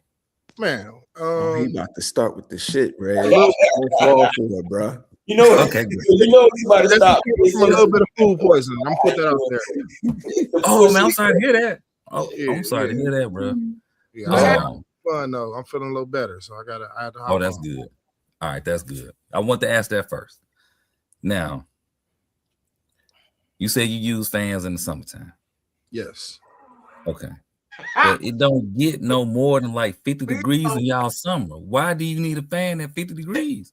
Because when it's 100 and some degree weather and you having a heat wave for some time, or y'all get 100 degrees in the summertime. Yeah, it get 100 plus degrees. 100 plus in the summertime. It happens. Yes. Reg. Otherwise, we get consistent 85 to like 90 something, 95. They get a summer straight. It's like all spring down there, but it's like a summer. And then like I said, we had a heat waves where they recommend people stay in the house, or festivals, people passing out, so they got extra ambulances or different things like that. EMS people, So hey, Rattle. And Jamie, y'all get 100-degree weather too? Yes, absolutely. Hey, Rattle. We just snowed for both of y'all the other day. How y'all talking about y'all get snow in the That snow was gone in 24 hours. Rattle. It didn't stand a chance. 8 inches. Their temperature is not like our temperature. Yeah, they hot. They 100 ain't like our 100, bro. So they got that easy bake 100. No, we don't. No, we get them humid 100s. We get them heat advisories. If it's like 125 outside, we get that. Humid and dry. People skin burning, all type of crazy. How far are you from the ocean, Reg? When you in Milwaukee, you right on it. But I'm not, I ain't in Milwaukee. Exactly. And a lot of stuff I do not in Milwaukee. Jamie, how far are you from the ocean, Jamie? Probably maybe like 60 miles. And I'm like, that's the difference between y'all and us. I'm on the lake. We are 4 hours away from any major water source. So we have dry heat. So it's a difference. Like y'all we get humid heat. Y'all 105 feels like 80 here. So you got to drive 4 hours to a beach? Yeah, that's what I'm telling you. We inland. That's why it's so hot here, because it's dry. It's dry. But then I will say this: humid heat is the worst. Well, one of the worst. Humid heat has its negative effects too. Yeah, but humid heat makes you sweat easy. Humid heat tear up your property. It's the kind of heat that you can go outside in. No, you can't. Atlanta ain't going out there in the humid. Atlanta, heat is like boiling. It's like making the water boil. It's making the air boil. Go to your basement. All your pipes dripping. Listen to me though, bro. In Atlanta, bro, when it's goddamn 85 and it feel like it's 100 and the air is not moist, so you feel like you finna suffocate, and you might not even sweat. You might not even when it's 90 here, ain't no outside activities. Ain't no outside, especially unmonitored. Ain't no unmonitored outside. I'm not going out. Look, I don't go outside when it's less than 40 degrees, and I don't go outside when it's over 90. Hey, I'm kind of with you on that, but I ain't gonna. I go to RC events, but then you put like this: if it's 95 in the air, you don't think the ground hotter than that? Yeah, it is. It definitely is, bro. You need. If I'm drag racing, I'll be a fool to go put a high turn motor, a 2-turn motor, on 2 and 3S and do a drag hit, with all that timing and stuff, and expect it to survive without a fan. You gotta go out at night, or you gotta go out right when the sun is coming up at sunrise. You out there in the middle of the day, it's over. But it does make for great speed run. Absolutely. Roads. The speed run is great in the heat because your battery packs is warmed up and ready for you. Man, also a speed run is like 5-10 minutes. We ain't talking about I'm trying to run down the whole 8,000 milliamp hours. I'm trying to get 1 or 2 passes, throw that shit in the trunk, and I'm on the way home. And the truck's still running with the AC on. Exactly. AC still popping. I'm still baffled that y'all get 100-degree temps up there. Yeah, you tripping. Come up here in the summer if you want to with some clothes in mind that you think you need. Reg, we got to send him the news advisories when they talk about old people dying because it's so hot. Facts. Like, they giving away box fans to people. They giving out box fans, AC, all of that. Look, they'll blow some hot air around. Man, hold on. I ain't gonna lie. All right. Go ahead. No, go ahead. I was gonna say, man, I lived in my younger years without some stuff. Man, I would not. I don't know how I survive. You saying Miami? No, I'm saying like living without a box fan or all these other things. You know what I'm saying? You learn that you need kind of later on. You be like, yeah. Oh nah. Yeah. AC, here we come. I remember not even having AC in the crib. I don't know how we did without no AC. Man, you be in the bed dead. In the row house, you living in the row home without no AC. Like, no it's murder over for you. You got ice cubes, you know what I mean? And don't let you fill up the ice cube trays. Over. Hey, my mama still use her window fan, and that's it. And got a brand new unit outside. Mm-hmm. And don't. But I do say I like fresh air though. I'm a fresh air person, so I am too. Yeah. So the AC dry you out for real. Yeah. I'm an AC person. I like the AC, but I kind of might have a window open, or bring some fresh air in, fresh air out type stuff. I'm very much a representative of being in the house. Yeah. So you in the house? Okay, you're outside. You're not outside. Some people who enjoy being outside. I mean, I enjoy being outside too, but there are some people who just, they want to be a representative of the outside. That's crazy. You let that window up here with the AC on. Yeah, you ain't gonna feel not one bit of that AC. that heat gonna come in there and jump on your back, bro, and you gonna be like, man, fuck that fresh air shit. I'm just gonna be sneezing all night. I window down and crank that thing up on 66. I remember when I was younger driving through the South in an old Dodge, I think like a 12 or 15 passenger big old cargo style van. No heat. I mean, no AC. Only the 2 front windows go down, and the back windows like just pop out 2 inches. Man, that was some of the worst. Oh my goodness, man. Yeah, man, it's different. Some of the worst. But I'm gonna tell you, like places like Florida heat is cool. It's hot. It's real humid. It makes you sweat easy. Yeah, but it's the kind of heat. It's the kind of heat that you can kind of can maintain outside. Yeah, you know what I'm saying. You kind of can maintain. Like even when you go to like places like New Orleans, it's real hot there. But you're so close to the water that you can maintain outside because they still got a slight little breeze and all that. But when you inland, for anywhere that's inland, that's 3, 4, 5 hours from water, it's a different kind of hot, bro. Yeah, it's that suffocating shit, bro. Like you go outside and you feel like you just can't breathe, dog. You like, God damn, what the fuck? You gonna be in the house, bro? You gonna the coldest Walmarts are in the South. I ain't never felt the air be so cold. What's that thing? They got the air blowing from the top to the bottom when you walk in. Yeah, that little then it hit you, then it just freeze you out once you get in that mud. It be like, oh my man, you go to the South, they got some of the coldest buildings. It could be a little shack. That mud, water puddle dripping from here down the block, freezing in that mud. but it's the same thing for y'all, man. Y'all on that water, man. When y'all get that cold, but y'all get another kind of cold than what we get. Our cold ain't nothing compared to y'all cold, bro. Yeah, all that goddamn every time you in the 20s and the teens and the 5s, it's snowing every other day. See, we couldn't handle that here, bro. We wouldn't be able to handle that, bro. Disrespectful. We wouldn't be able to handle it, bro. I'm just being honest, bro. We wouldn't be able to handle that, man. I promise you, if that shit start coming to Georgia the way y'all be getting it, bro, everybody will move even further down south. Before you know it, everybody gonna be living in Key West. Living in Mexico. We moved to Mexico, y'all. Yeah, that's what I'm saying. What I'm saying, Jamie, we can't handle that cold y'all be getting, bro. No, man, no way possible. Not how the stuff built down here, man. The houses will be busting pipes every day. Insulation ain't thick enough. You know what I'm saying? The houses ain't man. Them bad storms and that cold weather, we are not equipped for that, bro. Nope.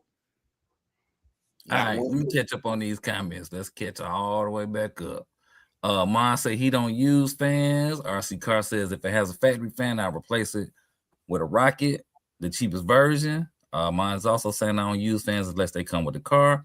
Dion Freeman says I use fans. The Hood Council says, what's up, fellas? As long as I can fit a fan in, I'm putting it in. Just in case I need it, it's already there. Ain't nothing wrong with that. RC Car says some Rocket fans have sat in my cars. Valkyrie overheated constantly till I put a Rocket fan in it. Problem solved. Mojave Grom, same thing. How about just lowering the grid? Put a smaller opinion. That might have helped you. Hey man, you trying to lower the smiles per dollar, man. Big penny in It's cheaper. You probably got the smaller opinion though, versus having to wait for that film. All right.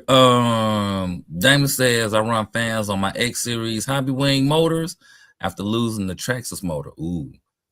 Control Chaos says PC server fans is all you need. All you need is the red and black wires. You can cut the other 2 wires off. I use the ones that's 1 amp or higher. Cheap, like Red said. Hey, ain't nothing wrong with that. JR's cool hobbies in here. What's going on? Now, I want to ask you this, J Mitch. With you asking the question about fans, I would think that you would be pro fan all day. Because that air should help put them fires out. So I would think that you would be. No, it was a catch-22. I think you would be pro fan. With the new Castle technology, we do have a cooling, a new cooling system in the Castle fans. It's also a censored fan system in the Castle ESCs. Nice. So, we had the cryo technology, I believe is what it's called. Yeah. We have that now. Shout out to Mr. Castle. How you doing, Mr. Castle? Appreciate you, sir. Hold on, AJ Mitch, we've been had that for a while now. Yeah, we've had that for a minute. But like I was gonna ask you guys, like, is there any time where you would not run a car because you didn't have a motor fan? Would you like absolutely build the car all the way up, test it on the bench, and because you didn't have a fan, you would just let that shit sit there? No. Okay, thank you. I'm asking this fan question because I get a lot of fan questions for some reason, and I think I'm very vocal about saying fuck fans. Like I don't use fans, but there's like this information, this misinformation. It's your RC. You can do whatever you want to do. Fan is not required to run your RC other than the ESC fan, and most ESCs come with a fan on it already. But a motor fan, I ain't wasting my money. But if it comes with it, go ahead and run it. That's how I feel. Popular to some belief, you really need to check them temps whether you got a fan or not, because that thing will blow up with a fan, without a fan. Exactly. So your best bet is to drive it for about through maybe one battery pack and check that thing, depending on how your throttle finger is. You're gonna mess around, you're gonna make somebody rich. Also, if I could add something, y'all, there is a way around that. You can put a system in there or a motor in there that's more efficient. What I mean by that is I became a big block fan over the last 2 years. I'll put a big block in a 16th scale if the motor mount fit. What I mean by Reg, tell them what the block is. 20. What's that Castle? Is that a 17? No, man, bigger than that. So skip a 17. I blow them rotors up.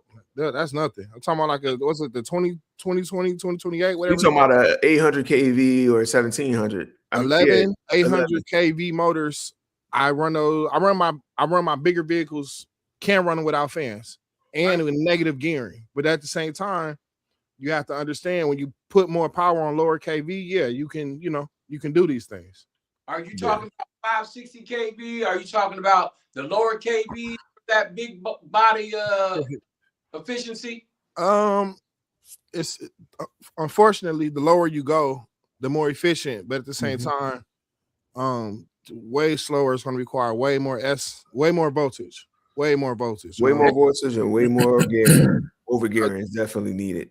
12S 3434 on the 1100 kV going to be very spicy. 12S 3434 on a 560. You're lucky if you hit 50 miles an hour. 560s. No, I said it all, J Mitch. You're lucky if you hit 50 miles an hour on 12S. You lucky if you hit 39 miles an hour on 12S with a 560. Big no. All right, RC fans is with Castle, you need a fan to blow the fire out. It's a safety feature. Yes, we know. He's also saying he never not had a fan. I have a box of them. Marquise is saying, he putting the fan in his Vector right now. Then our fan saying, I'm with Reg. I run 6S systems on 4S and 4S on 3S, etc. Man, yeah. But I would think though, if you put a 6S system in the 4S car, the car's a lot lighter, so it's gonna be less strain on the system, right? Right. So you definitely don't need a fan in that situation. Well, if you're jumping it, bashing it, because it's not about it's about how long you bash and how long you hold that throttle. If you're jumping it and you doing all that, you got it flipping and all that, and you just going. I don't care if you're on 2S. At some point, if you don't check them temps, you could possibly seize a bearing. You could it would save the motor, but you could seize the bearing. You could, you know what I mean? So really, what it all comes down to is throttle control, because if you need a fan, more than likely later on you're gonna need duct tape. You're gonna need some type of damage management after that. If you just hold the trigger. If you hold the trigger, they'll see you next day at the stove. Yeah. And that, when you said that, you made me think about like the other contributions to what could be causing heat is your car itself. You can have bad bearings. You can have a bent axle shaft. You have so many bearings in your drive line that could be raising up temperatures. You might have an internal issue with your ESC, right? You might have a short somewhere and you're producing more heat. There's so many issues. Bad pinion mesh, J Mitch. You can have really another contributor or where people don't like to spend money is batteries, right? If your batteries have high resistance in them, it will cause heat in your system. And I'm no shade, not talking about Z right now. But Z's one of the people. But yeah, like a battery is one of the main contributors. Is that bottleneck, creating a lot of heat in your system. So the fan can only do so much. Even if you put a high revving fan, you still have other things that are going to contribute more to producing heat in your system. And you probably need to really be doing maintenance. That's how come we talk about it a lot. But I see a lot of people who go run in the mud and then put that shit up on the shelf. And then the next time you see them, they got the same old dried up muddy car. They ain't go in there and do their bearings. The people that are obsessive of car maintenance, it's people that take their car apart every time, grease their bearings, soak their bearings. They do so much crazy stuff. That is the kind of stuff that is going to take some of the heat issues out of your car, just basic maintenance. Fan ain't going to help you if everything else is fucked up in the car. You want to know what vehicle is the worst? The X-Max. I never heard a vehicle squeak like the X-Max. Yep. If your shit's squeaking, that's resistance in your drive line, point blank period.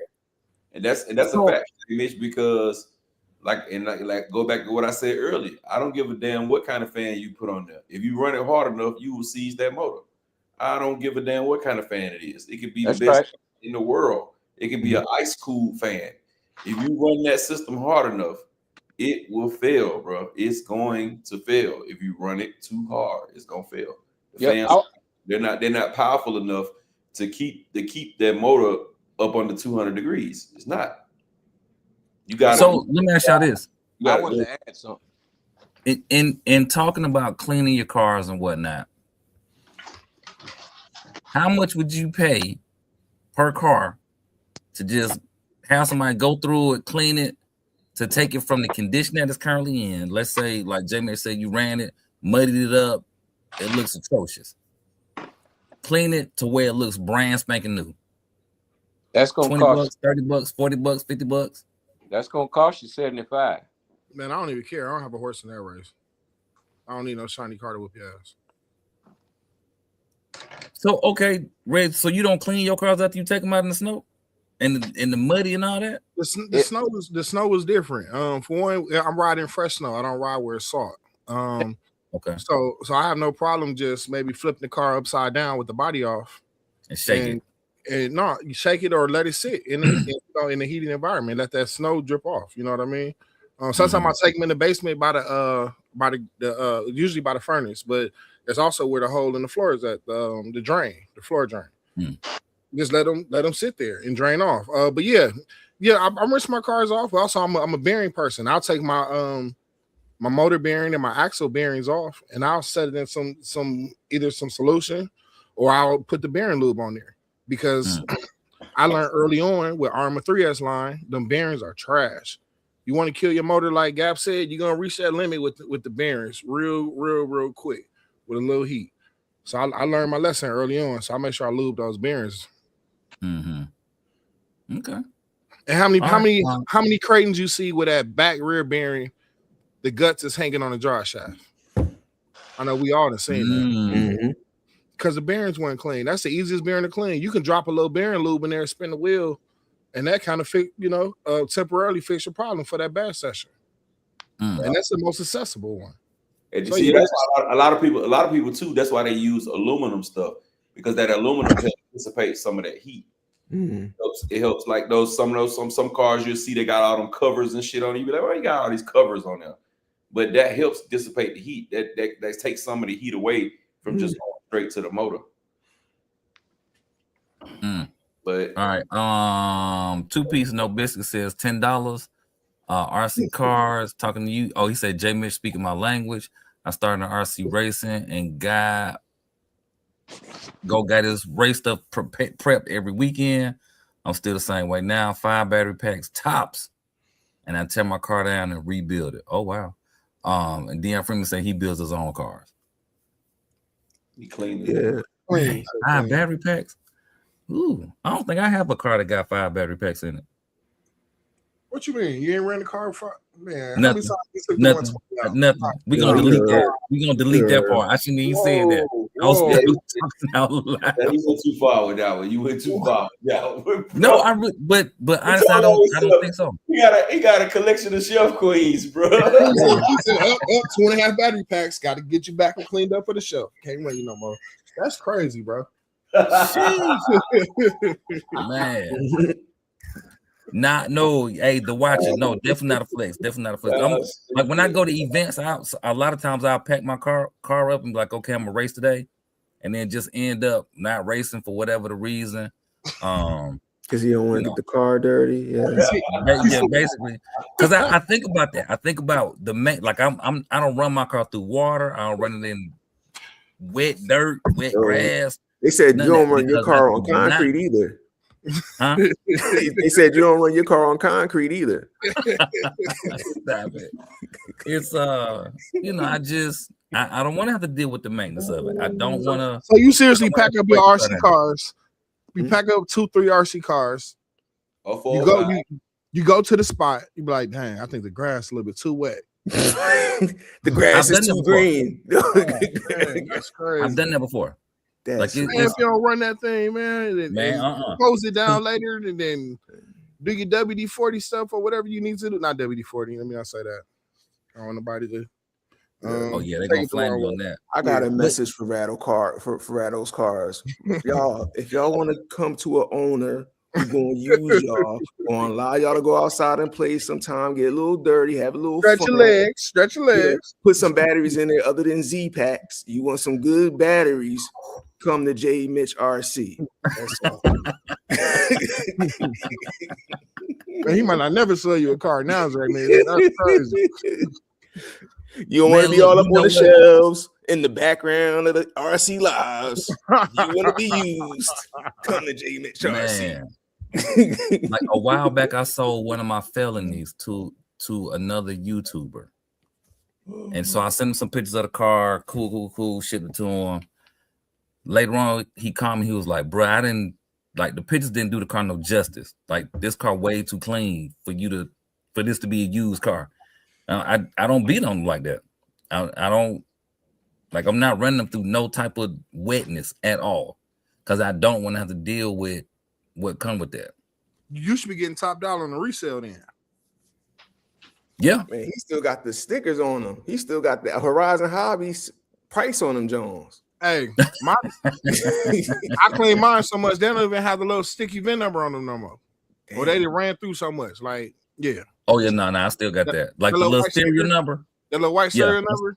I be mad when it be gone too. I be like trying to find earlier pictures. Like, all right, I'm gonna say this one.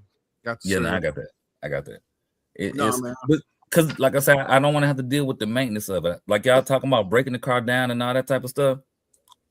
No, I buy ready runs because I want it to be ready to run. And I don't want. I got another question for y'all if y'all ready for it. When you build in a RC car, just one, you only limited to one. What's the most important aspect in the build for you? What's the one main thing that has to be done, like important, or what would you recommend one thing to somebody that they really need to focus on? It depends on the application, J Mitch. All right, let's say it's drag racing. We build a drag car. What's the most important factor in building a drag car? You going straight on one thing. Getting them diffs right. Suspension. Going straight. That's part of suspension. Yeah. Okay. I'll take that. Yeah, diffs, bro. I think your Loctite got to be on point. Mm-hmm. Hold on. You don't want your car to fall apart. No, you can get away with a couple. What'd you say, guys? You only doing one pass. Well, you said something. Yeah, I said the diffs, bro. The diffs is what you, because it's so many ways that you can flaw with a diff. Like even when you put the diff together perfectly right, you could put it in there and need shims and they didn't know that you needed shims, and that'll destroy the whole car. Yeah. You see what I'm saying? So the most important thing is getting the diffs right, bro. Putting the right fluids in there, making sure you get all the gears in there and they meshing up well. They're turning well, and also get you a bag of shims. So when you put that diff into that housing, especially if you're running stock plastic housings, when you put that diff in there, make sure that diff don't have too much wiggle or not enough wiggle. So I think the diffs is the most important thing that you can do, especially when you're starting to throw a lot of power at a car. When you're starting to go with these $600, $700 Seiko motors, that's gonna put out crazy power. You got to get them diffs on point. I do agree. I agree that when you put more power into the car, but if you just neighborhood drag racing, you got your car, it came in, you and your homeboy you ain't gotta really mess with the shims. Just enjoy the car, right? Because you're gonna have faulty, parts in there. Most folks ain't gonna think that. He's talking high grade. I hope we just talking about if we talking high grade and low grade, there's a difference. We can talk both. Because I like that. I agree with the high grade. You said build a drag car though. Yeah, drag car. Drag. But neighborhood drag racing is different than if you go in a competition. Yeah, if you go in to drag, you want to be a big time dragster. You got shit. Yeah, if it's just you and the homies drag racing, what's the most important thing you're gonna focus on? I got to be very specific. Well, I was gonna clean it up for you, but I appreciate it. Coach Diddy, let me tag me in, Coach Diddy. Are you in? Boom. All right, so if I'm just, with the homeboys kicking it, then, I ain't even going to pay none of that no attention. I want to see what the car made of. I'm going to take it out the box, see if it goes straight. If it don't go straight, try to calibrate it and do all my little things on the knob and try to get it to go straight before I have to go in there. Because we on this panel know that, we go out and buy a new car, and like Gap said, the diffs will, but you won't know that just grabbing the car and going. But if I'm going against Gap or Rattle, I got to go through that thing. I got to give it the third degree, once over, twice over, 3 times over, because I got to make sure not only do she go straight, but she stays ready. You know what I mean? Because if you ain't, you gonna get dogged. So you're gonna get Gap, you're gonna get a whole bunch of things. So you definitely, it just depends on the level. You definitely have to consider the diffs, but you definitely want your car going straight, because that one hit that ain't straight and you hit somebody else and then your car's tore up, your fun is over. It's back to the drawing board anyway. Then you got to go through everything that's broken. But if you break it early, you might well go on and just make it better and do all your little maintenance and going through and looking at this and peeking at that then, because it'll just make it a better RC to me.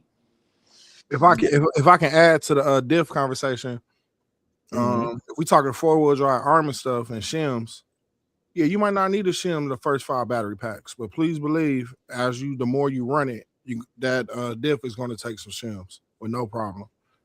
And also, J. Mitch, I would add what's important, because I know that power is only partially important. I would say grip. If we do a neighborhood, I'm a foam tire guy. I'm that guy that do a 2-minute GRP burnout before I put it on the line to get them tires together. Yeah. All right, hold on. Let me catch these comments. Right there. All right, the watcher says LOL grass look stiff this weekend. I'm gonna use that next time. I'm gonna pinch it and throw it in the air and see what happens. I'm like, today's not a good race day. Respect. Woo Diddy says differentials and suspension. RC Car says Gap said it. Name one company that makes a perfect diff. Deion Freeman says, yep, diffs. 2P says 100% diffs. Brandon Singleton is asking you, Gap, would you take the Max Slash over the Mojave 6S? No way possible. No, but some maybes. No. I was gonna say about this: when you building a drag car, if it ain't going straight, nothing else matters. Yeah, nothing matters. If it's not going straight, so I would say suspension. If it ain't going straight, it don't matter, bro. It don't matter what your gearing is. It don't matter what motor you're using. If you ain't going straight, and when I say going straight, I mean you gotta get that suspension where you can pull that throttle at your natural finger pull, and that shit goes straight with minimal gyro input. Can I say this about the diff real quick? If the diffs are not balanced, I'm not even talking shims, because some manufacturers will put those diffs in there and they're good, right, for a while. I mean, yes, you're going to get wear and tear, and of course you need to look over your car after a real hard day of fun. But if out the box, if that front diff has no diff fluid, then the center diff fluid is good, and the or not good. The front one is light, the middle one is good, and the back is full. You're not going to get a straight run because your car going to be all over the place. You have to suspension when you tune the car. Tuning the diffs and the suspension all go together. You cannot just do one without the other. I mean, if you're just out just trying to have fun, if you're bashing, no. But if you're out, trying to friendly compete, you got to go through the diffs, and you got to go through the suspension. You got to go through the shocks. You got to go through your servo. You got to make sure that your servo is strong enough to keep your car straight. You got to make sure that the shims and the diffs, you ain't got no extra play. You got to check all that stuff. But it all goes together. When I talk about tuning the car, it's just not about the tires. It's about the complete formula for going straight, and that is everything included. That's the shocks, diffs, making sure they all are naturally in line with each other. Yeah, you can't do it. You can't have more power, right? You can't have this power, because if the diffs ain't right, it's not going to take off right. It's going to kick to the left, kick to the right. But it could also be your shocks, your shock fluid, what have it, kick to the left, kick to the right. So if all those aren't balanced and you ain't tune the shock pressure, you out of the race. You done. It's over with. You just might as well just take your car and go bashing. Don't try to do nothing in drag. Don't try to do nothing in speed racing. None of that, because they will tell you in speed racing, the suspension, the springs, the diffs, the whole nine, they build the car from the bottom up, not from the power. Because guess what? If you're going for a speed run, you can put a somewhat good motor in there and get a good speed. It just really just depends upon you. And then it depends on how far you driving it from left to right. So, but if the diffs ain't right, the suspension ain't right, and you trying to do either one of the things, drag race, or you gonna crash and burn. I think you said it right there. I was gonna say the same thing. You got to start from the bottom up, from the inside out when you building a drag car. And I've been getting a lot of questions about this, so I'm not trying to target nobody, but people are getting a lot of misinformation from their friends, which is good. But I also feel like the same friends that are giving you information are the same friends you're racing against. And they're not going to tell you everything. So at some point, it's a line between friendship and I want to kick your butt. Sorry. Especially if we want to if we just talk about bragging rights, they're going to tell you partial of the truth, but they're not going to tell you everything. And you might be misdirected to start working on your gearing when you probably should be focusing on knowing how to drive your car and your suspension setup. That's more important. You can have all the power in the world. If you can't put it down, it don't matter. It does not matter. And you're going to lose. Everybody don't come out winning. You don't come out winning against your friends the first time. We want to win, but you gotta put in a little bit of work. You gotta put in a little bit of work. Let's talk about this. What y'all like in y'all diffs? Well, when you drag racing, what you like in your diffs? Front, center, rear. What weight y'all like, or you want anything locked up? Definitely gotta have a spool in the middle. What application y'all talking about? Drag. No. I know y'all do a lot of off-road. I do a lot of on-road. Oh, limitless. We could use a limitless or infraction. Either one. let's keep the 7 scales. 7 scale limitless or infraction. So Rattle, this is right up your alley. Yeah. No, because I don't drag race. But limitless is your. I mean, infraction is your. I'm being so serious. Yeah, but I don't drag race. I probably drag race in 4-5 years of RC. Maybe 4 times, 5 times. But bashing application, do you mess with your diff, or for whatever applications that you run, you just run stock? Stop. Okay. What about you, Reg? Let's say infraction, because infraction most popular 7 scale RTR. Okay. I really feel like. Also, I will say this: I never owned a stock infraction. I did own a stock limitlesses only.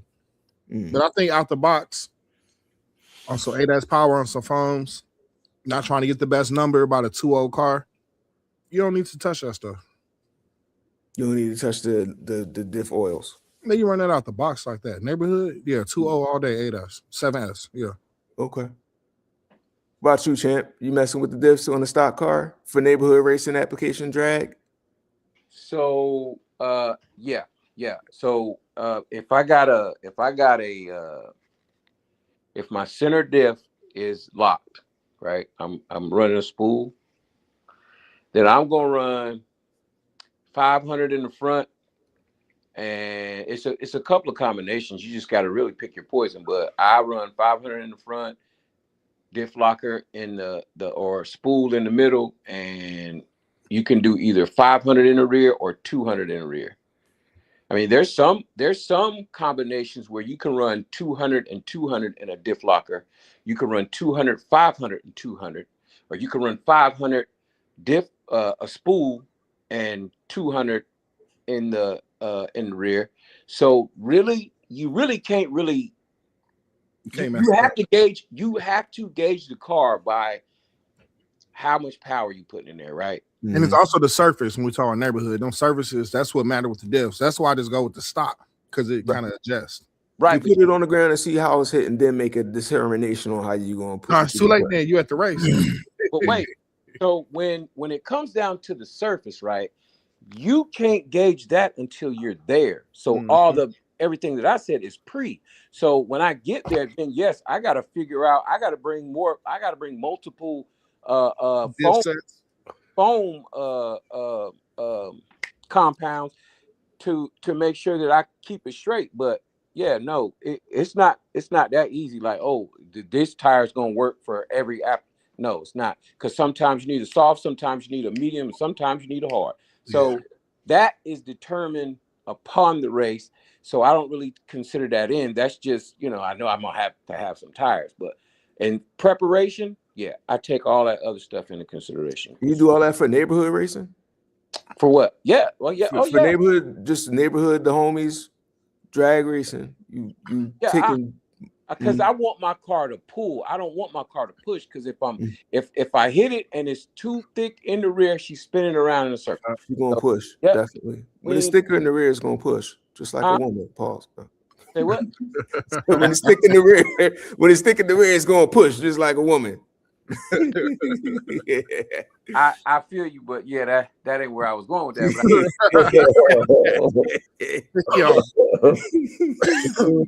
Also for the neighborhood, a cheat code, man. Big block and lock them diffs up. Stop playing. A cheat code, MMX 8S with the stock motor. Run that bitch on 8S. Man, stop playing.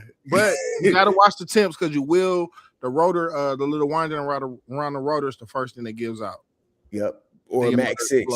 Shout out to Mr. Wing with the Max 6, or the Vigilante ESC. What? Oh, crazy with that. I'm talking about cheat codes. I'm talking about people who just got stock cars sitting around.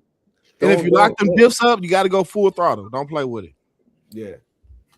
All right, hold on. Let me catch these comments. RC Car saying, yeah, if you got a crunchy bearing and the wheel is gonna pull that way. Sarico, all right, says anybody can put power in a rig, but tuning is key. Haha, Super Dave, what's cracking? Super Dave, what up, brother? What's up, man? What up, Dave? What's happening? Sarico is saying I'm using 1 million in the rear, center, and Oh, wait. I'm using 1 million in rear center, or I guess in the rear and the center, in his 6S drag Beetle. Nice. RC Car says, I'm the hobbyist that wants to learn. I don't know nothing about drag or speed running tuning. I can help you set up a track car. For certain tracks I run on, and it's still gonna depend on how you drive. Yep. Oh yes, CJ says he changes his. If I can ask, seat time is equally just as important as whatever you do to your car. If you don't have seat time with that vehicle, you might as well give it to anybody standing on the sidelines to make a pass. Yeah, if it like you gotta tune the car for your driving, right? The way I might like to drive might not be the same way you like to drive suspension wise, you know, or even with your ESC settings. Like my trigger finger might be different than your trigger finger. The sensitivity in my steering, it might be different than what you like. You really gotta, you know, there's general things you can do, but then there's personal things that only you can answer, right? It's only personal things for you. Like the way I speed run, if I handed my remote to Reg, you know, we might both have different speed running styles when we're running up to 120 or 130 or whatever number we try and do. We might have different likes. I can handle my limitless, and he'd be like, yo, I can't even drive this shit. I've been there. And I go ahead and drive it, and I can, you know, kill it, and vice versa. So yeah, I'm just saying it. Do you have your steering slow or fast on your speed run vehicles? It's not. I don't have it slow, but I do turn down my my throw. You know how you could lower the percentage to 30% or whatever. That's EPA. Exactly. Endpoint adjustment. Exactly. I ain't gonna lie. Sometimes when you got that junky car, you got to turn that steering down. Sometimes you gotta. That has a lot to do with your servo too. When you got a real good servo, you got to turn it down. Turn that thing down. Otherwise, you'll be. Well, me on a drag car, my drag cars, I don't like to put heavy diff fluids in my diffs. And reason being is because of the breakages. I normally keep it light. I go real light. I might put like 50,000 in the center. I put 30 in the front and 20 in the rear. I don't like my diffs to be like they too, because it seems like to me, my cars are easier to control when they do spin a little bit. I can keep the car straight when the wheels are spinning slightly.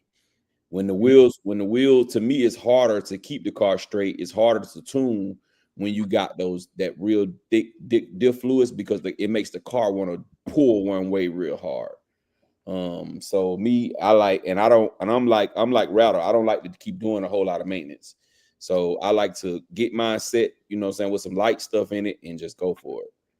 I've never put $1 million. I put $1 million in one car, and that was the Vigilante.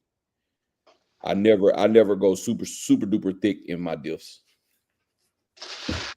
I like more. To be honest, I really like more of the track setup. I like the 10.75. That's what I like. You see, this goes back into what I was saying. You gotta tune for you, you know. But this is where you want to start at. You don't want to don't worry about gearing. You got time for that. If your car ain't going straight, if it ain't performing on the ground the way that you want to perform on, this is sort of kind of where you want to start. Wheel suspension, you know, some seat time. You got to test and tune. If you ain't testing and tune, if you just showing up to the track, you ain't, you know what you got. Exactly. You don't know what you got. Why the car going left? If you test and tune, you can probably figure it out. You might have a bearing. You might have something wrong with your servo. You don't even know it. Like, it's a lot of things in there. So, yeah. So, hey, Jay Mason, we talking about neighborhood. What would you say the biggest one cheat code a person could have on an RTR car? I'm going to say a different remote and receiver. I was going to say the same thing. Shout out to Fataba. What about y'all, fellas? What y'all think the biggest cheat code? The remote, bro. The remote is hands down. You know what I'm saying? And a lot of people don't feel it. It's if you're not a true racer though, it's tough to feel. It's tough to feel that because sometimes it messes some people up, because when you put that aftermarket remote on there and you just instantly have more throw. That's first. it's more of a controllable throw. You got better response on the throttle and the steering. That throws some people off. You know what I'm saying? Because it becomes too fast for them then. Too responsive. You know what I'm saying?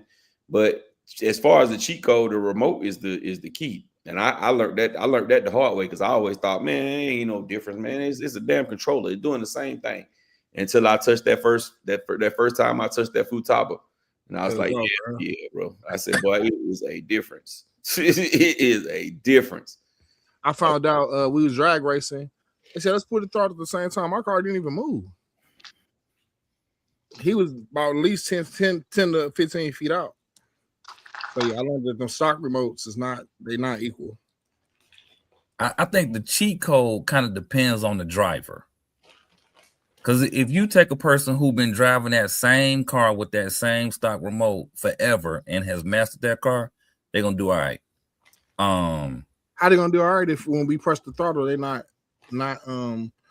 if we both go on green, regardless of our reaction, even if it's a $30 Dumbo remote, you're gonna go take off faster than a person with an RTR remote.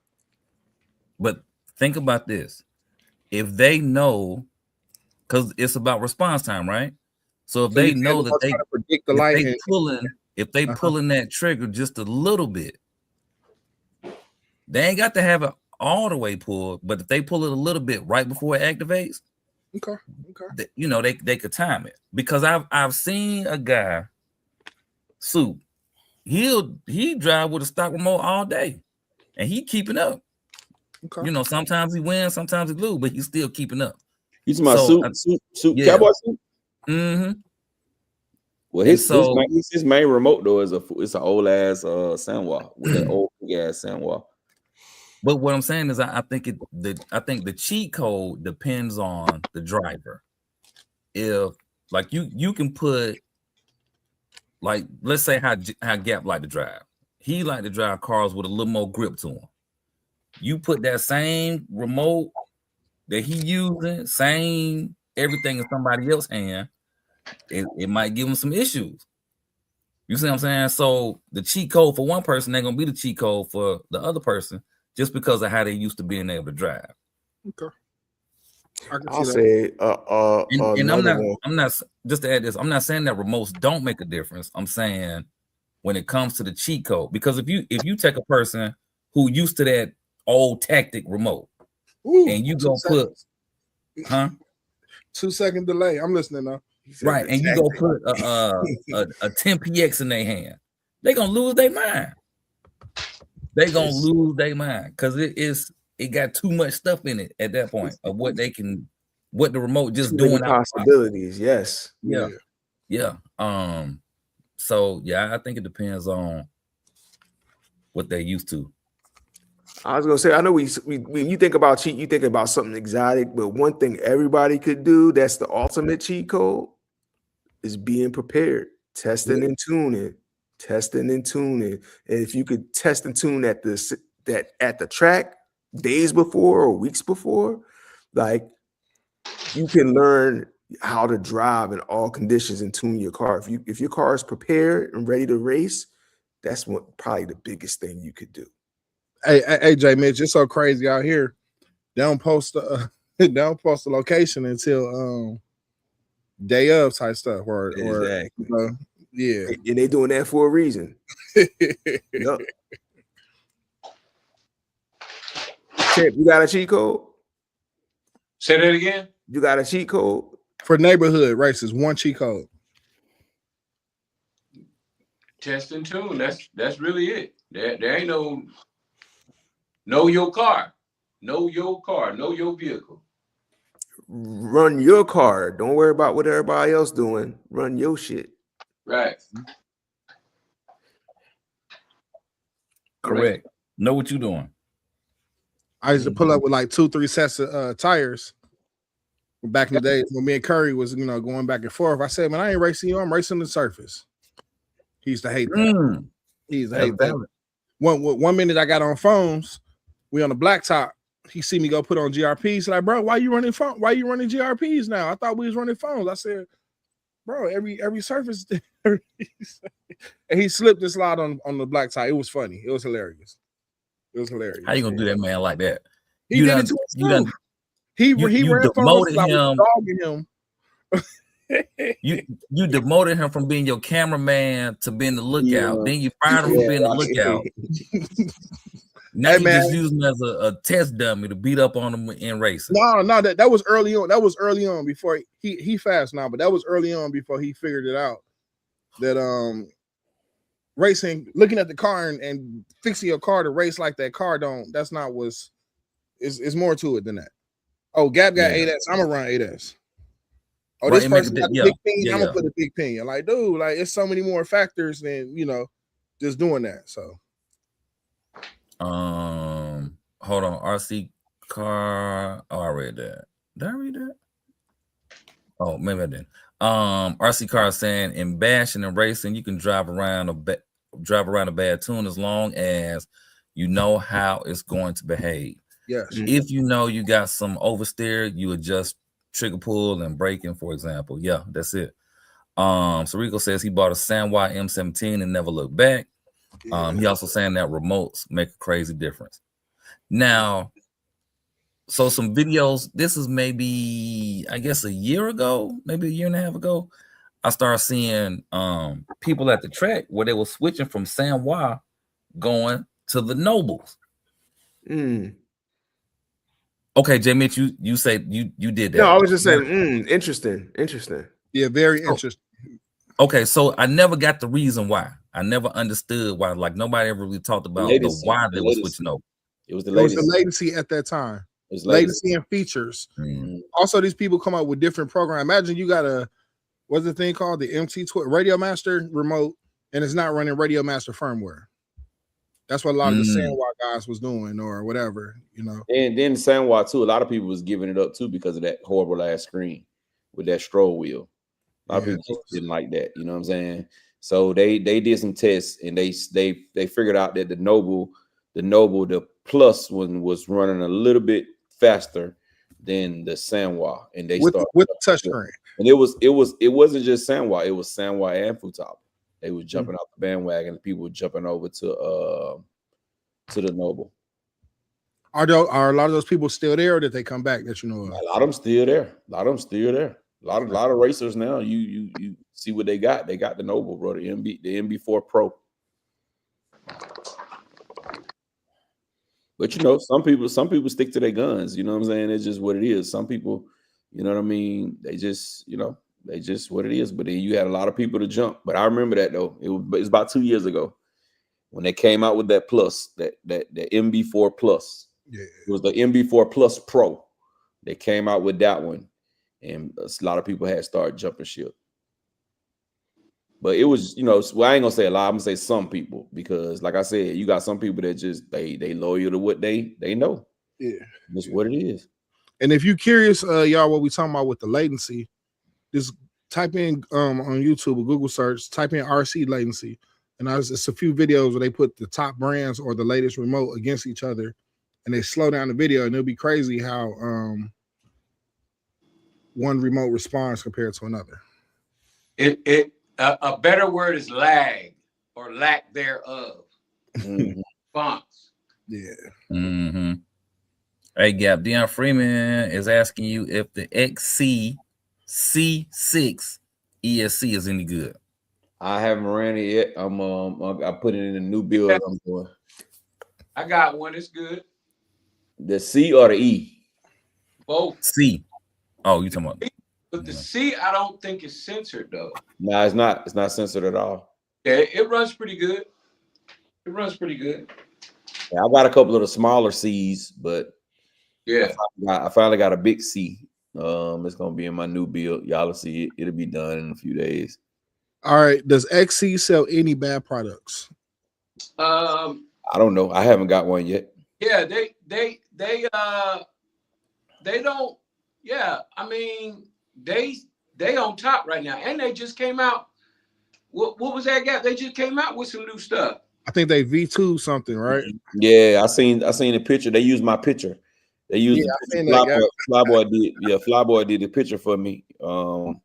for when I reviewed that ESC for them, and they used that, and they changing up the ESCs. They look a little different, but it was just a picture, so it didn't give any details on the actual product, but you can look at it and tell that they changed some stuff up.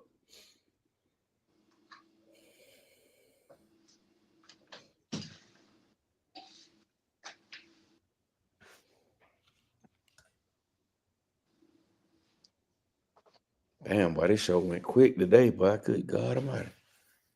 We got 10 minutes. Damn. That was a good one, man. We've been talking nonstop. No break today. And we ain't talking much about Highway Castle that much. Now, if you want to drag out these last 9 minutes to 20, you know, we can. What I missed? Nothing. Dion Freeman, what do you want, man? I can't really say they got anything bad, bro, because all the stuff I got from them worked pretty good. Now, we talked about this a couple of episodes ago.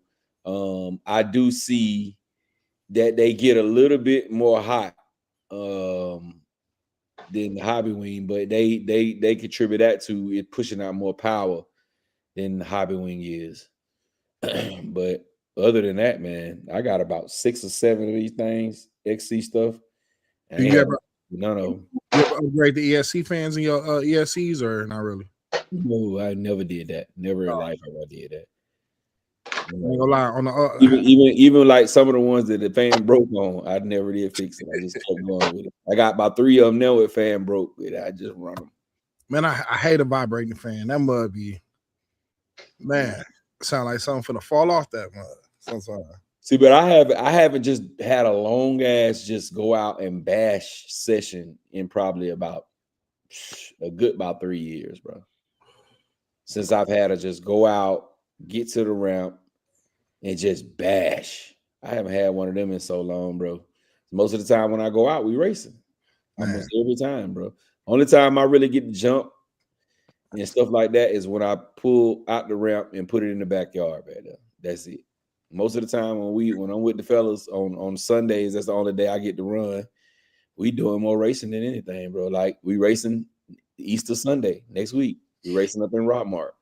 Then the week after that, I want to throw the rally race. You know what I'm saying? And the week after that, I want to throw a 5th scale drag race. Yeah, it's race season for y'all now. Yeah, so it's just race.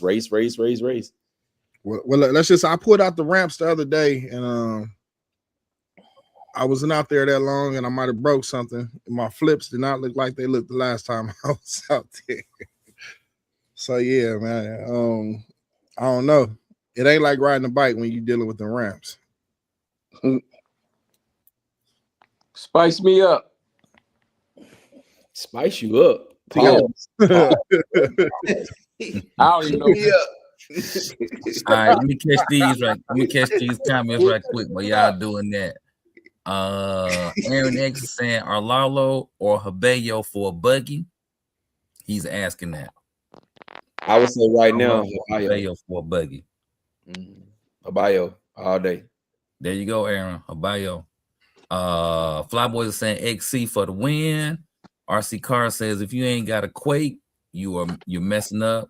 Cheap car still my favorite right now with the XC C10 120 amp. Oh, there it is then. RC Daniels asking sensor to sensorless, what's good for bashing? He's curious. I think you can get away with, if you just bashing, you can go sensorless. Because it ain't got to be smooth. Is that rear wheel drive? Nah, that's 4-wheel. That's the same one like what I got. Belt drive in the middle. Got the belt drive going down the middle. I sure wondering like what the drive shafts. Yep, belt drive going. Belt drive in the middle. It's up under it. It's like a little plastic thing to go straight down. Tunnel. It's a tunnel. Oh, him fancy. Okay. That's that FG. FG. Most of that stuff is. See, I never crossed over. So, and the last one here, RC Car saying it's too good to be so cheap, and the I-beam chassis doesn't collect dirt, leaves, mud, or sand. Talking about the Quake. Oh, that's dope. I never had an FG buggy. Maybe one of these days. I had a chance to buy one a while ago, and I didn't pull the trigger. But I like FGs. They like some of the smoothest cars you will ever drive in your life. I know this cat in Augusta that got one. How much you trying to let it? You know how much? What's your budget? So, FG buggy. Mm-hmm. It look brand new too. Like I don't think he ever ran it yet. You don't think he ran it? Is it orange?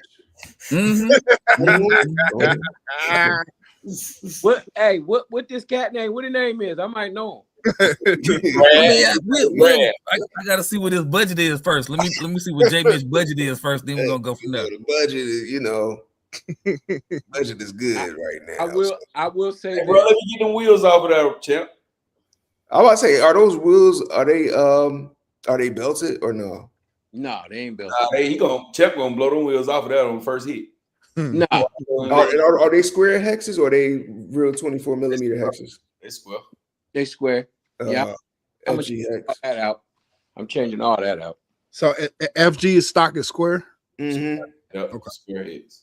Yeah, hey, let me get them when you take them off, champ. I buy them, bro. Because mine ain't gonna be fast like yours. We'll talk. Because I know these tires right here. Yeah, I don't even know if I want to test them because you're gonna blow them up. Nick still blew his up on 8S. First time he ran it on 8S, he blew them up.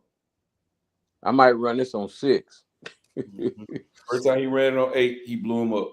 That what he told me. But I like him. I want to course race him. Course race with him. That's what I'm thinking. I got the Super Hogs on mine. You seen mine? I seen it one time. You raced it and you posted it. That's about. Oh yeah. I got Super Hogs on mine. But I ain't seen it up close. I mean, I seen it when you did the video for it, but I don't think have you changed it since you did the video? Nah, I ain't touched it. It's just like how it was. Well, this is one of my 10 I'm going for. I got one more coming. It's gonna be a shocker.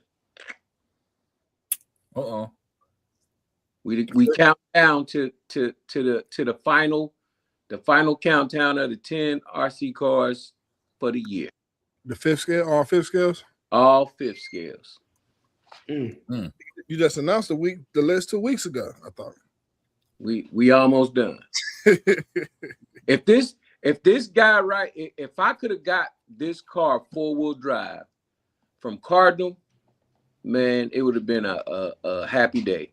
But I got this car from Germany, and that dude is not one that you would want to get this car from. He's not a likable guy. He's not up front, and he hid a lot of things from me, and then tried to come back and charge me, and I don't like that. I'm like Gap on that. I don't like that. Tell me everything that I need to pay up front so I can pay it, get it shipped out. Because I bought 2 cars in one day, and it took a month for us to even negotiate for you to put the car in the daggone mailbox.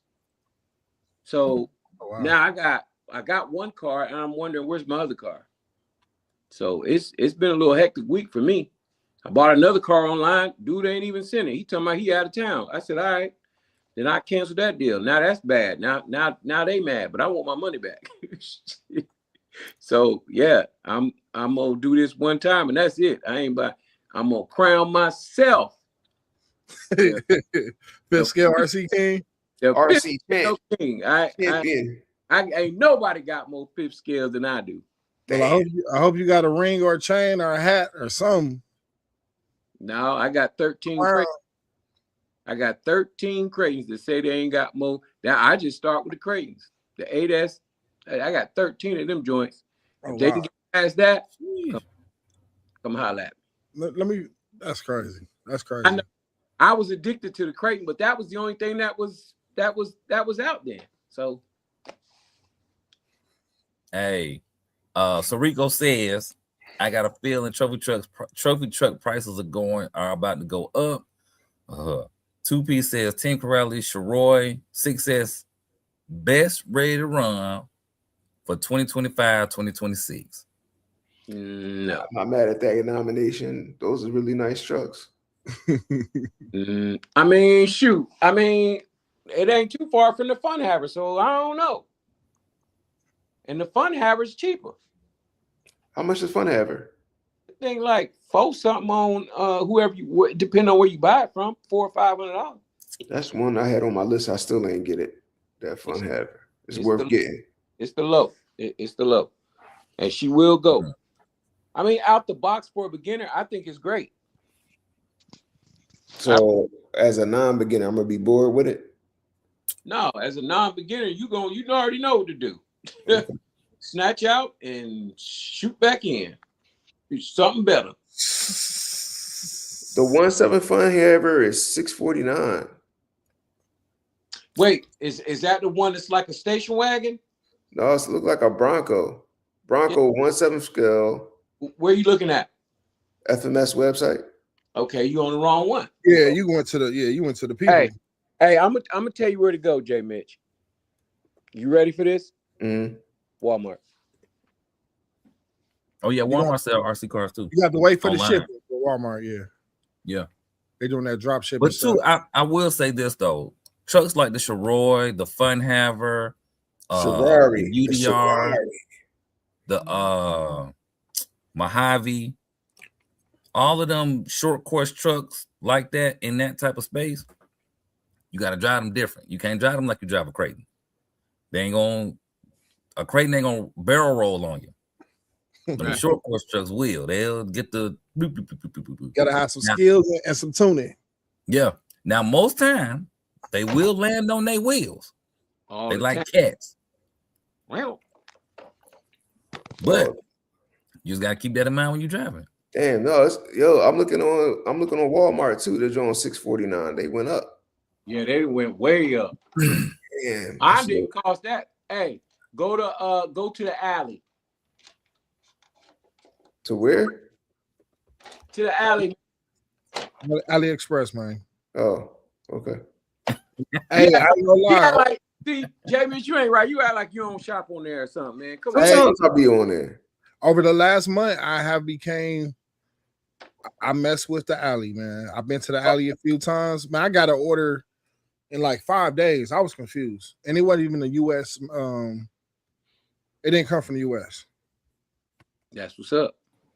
Anybody want to get the 118th, John? The 118th Fun Haver, John? 250? 203. Oh, yeah. RC Driver did a little review on them. Hey, they coming for the mini scale king, I guess. Because they popped out with them real quick. I got one for sale for the Lolo, bro. Roller. What? Fun Haver? Yep. No, you talking about mini Fun Haver. Oh yeah, let me know. Yeah, I know. I'm saying I got the big one for the Lolo. That's you selling it for the Lolo. Yeah. Yeah, I want that, John. Hit me up. Okay. All right, bet. Two Piece No Business says that Sharroy is better than the Fun Haver. Oh my goodness. We not even going. Hey, where is he located?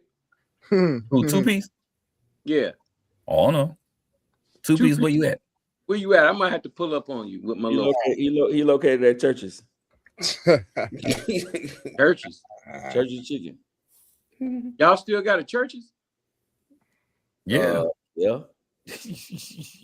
Because they closed too. They closed all hours. Oh wow. Yeah, I think they only in the South now. Sheesh. Like don't go past Churches on Winston Chapel. Like a Sunday afternoon. They all in the street. Like it's free. I'm like, good grief. Yeah. They had bad management and bad bad what? Management and what? You might get a roach in your chicken. Oh my goodness. Oh, well, we know that now. It's Churches. No, bro. You not finna get you ain't supposed to get no bugs and no Listen. First off, we don't even know if that's chicken for real. Because think about it. If they're giving you 10 pieces of chicken for $1 and the chicken legs big as my forearm, where that chicken coming from? That's steroid. That's them roids. That's all I'm saying. Now I don't know this to be fact or not. I'm just talking trash in case this come up later on. You know, I don't want no issues. I heard this guy getting sued for like $27 million because he translated the Lion King song the wrong way or something. Man, he is a comedian for one. Right. This guy's a new American. He's the new Michael Blackson, jokingly. Yeah, right. He's a comedian. So yeah, I'm curious to People are offended though. People are definitely offended. But he's a comedian on the comedian podcast when he said that. Correct. So, I don't know. All I know is this: if they come for me for saying something, they gonna be practicing because there ain't nothing. I ain't got nothing. 2 Pieces in Chicago. He said he in Chicago. He down the street from me. Shot. Hey man, I might have to come through there, man. We gonna have some fun with the fun habit against your Roy. And RC Car saying Corelli is the only RC car maker that captures every screw with the nut, no screws in plastic. Oh, okay. Is that good or bad though? It's bad because when it breaks, it's broke. Yeah, sound like it. Yeah, I don't know. Well, you know, Jay Mitch is a Team Corelli ambassador. I love Team Corelli. Shout out to Corelli, man. Those are my guys over there. Put some respect on their name. Hey, thank for us, Jay Mitch. Shout out to Mr. Corelli. Mr. Corelli, Mr. Team Corelli. 13 Corelli. I fuck with you hard.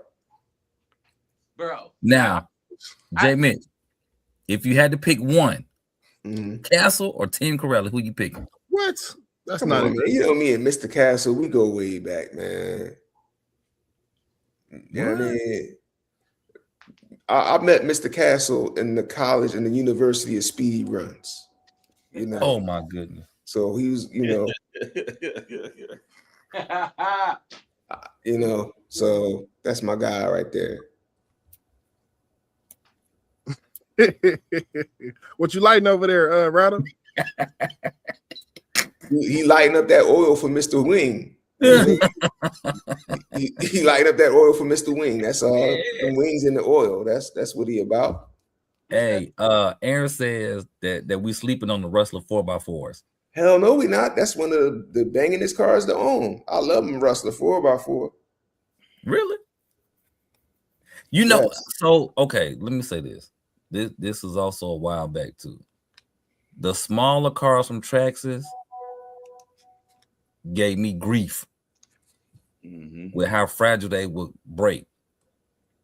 I mean, grief. So, yeah, no, I don't know about today's Rustler, but yesterday's Rustler, they gave me grief. RC Car Fan Official said the new Rustler is the Vortex. Yeah, let me tell you. I used to love my Rustler too, bro. My Rustler 4x4, I loved it until I got that Vortex. When I got that Vortex, I was like, man, shit. You took the Vortex over the 4x4. Over the Rusty? Yeah, I did a when they first came out with their first Vortex, I did a video. I did a comparison video, bro. And man, bro, I used to love my Rustler, bro, until I got that Vortex, bro, and it was like, yeah. And it came with the nannies, right? It was everything. It was a big difference, bro. Big difference. Speed, power, ground clearance, everything. The only thing that was better on a Rustler to me was the tires. Yeah, I like my Vortex. The Vortex tires burnt out fast on concrete, like really fast.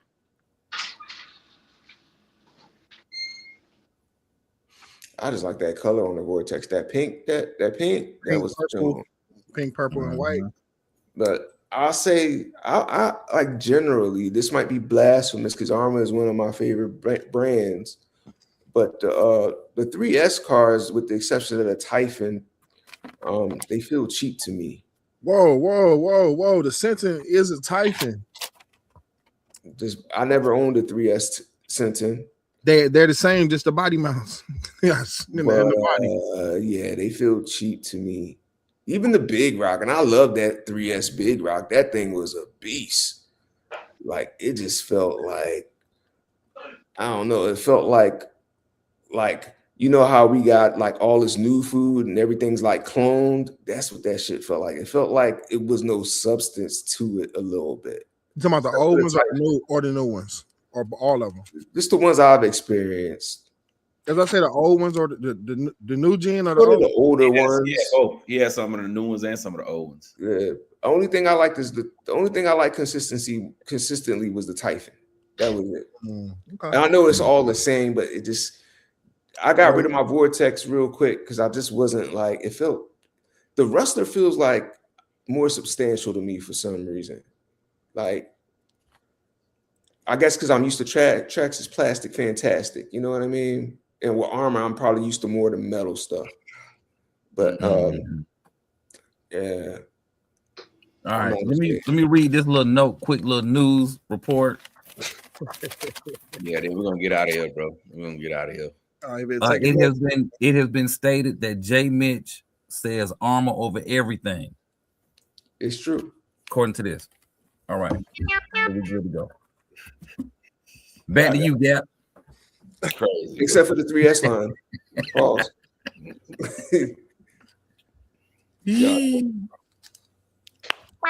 All right, man. We're gonna go around the bend, man, and say our goodbyes. We're gonna get out of here. We're gonna start at the bottom on the left with my brother Big Rich. Appreciate y'all for tuning in. Make sure you lube your bearings.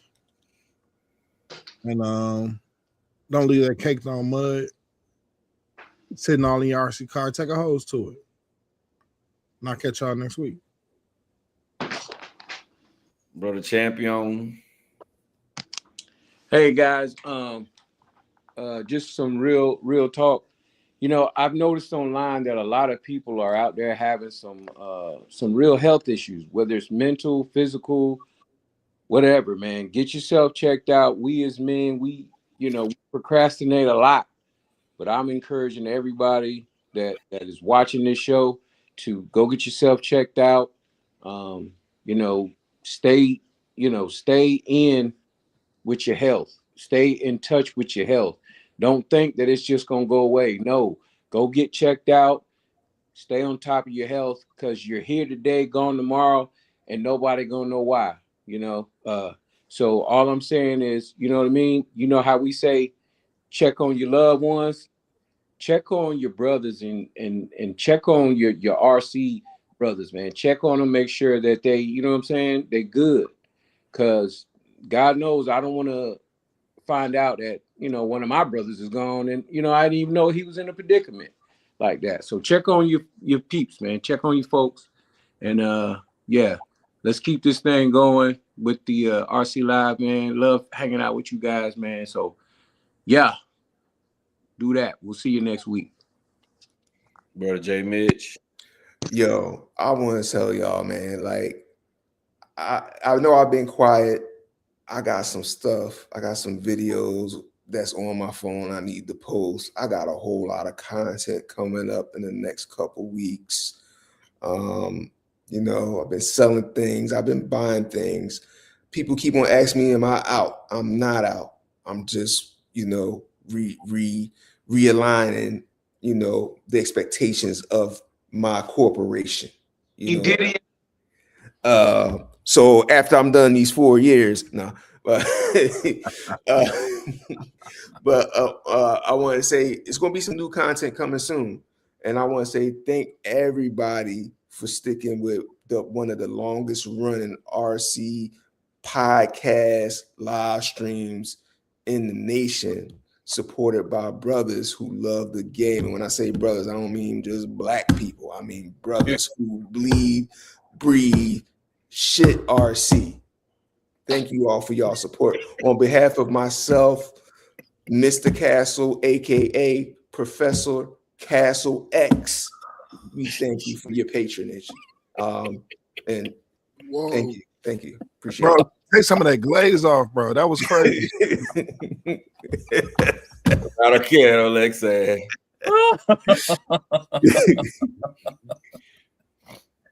Hey, we definitely appreciate y'all for watching. Y'all could have been doing anything else. And like I said earlier, we gonna debate, we gonna go back and forth.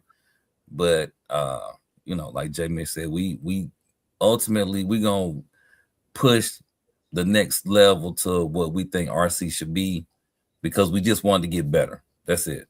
You know, I think everybody comes from that space. I think everybody who watches us comes from that same type of space. You know, you want to learn something new, get some new information, or whatever the case. And y'all have a great week. We'll see y'all Sunday. All right, ladies and gentlemen, man, we appreciate y'all coming to rock out with us for another live RC Talk. Y'all know every Sunday night we'll be on between 9:35 and 9:40. We appreciate y'all, man, for everybody who coming in late. Wipe your feet before you come into my house. It's absolutely positively free. Let's get the likes up. And I'm gonna end off with this. Red Cat, watch your ass. Oh shit.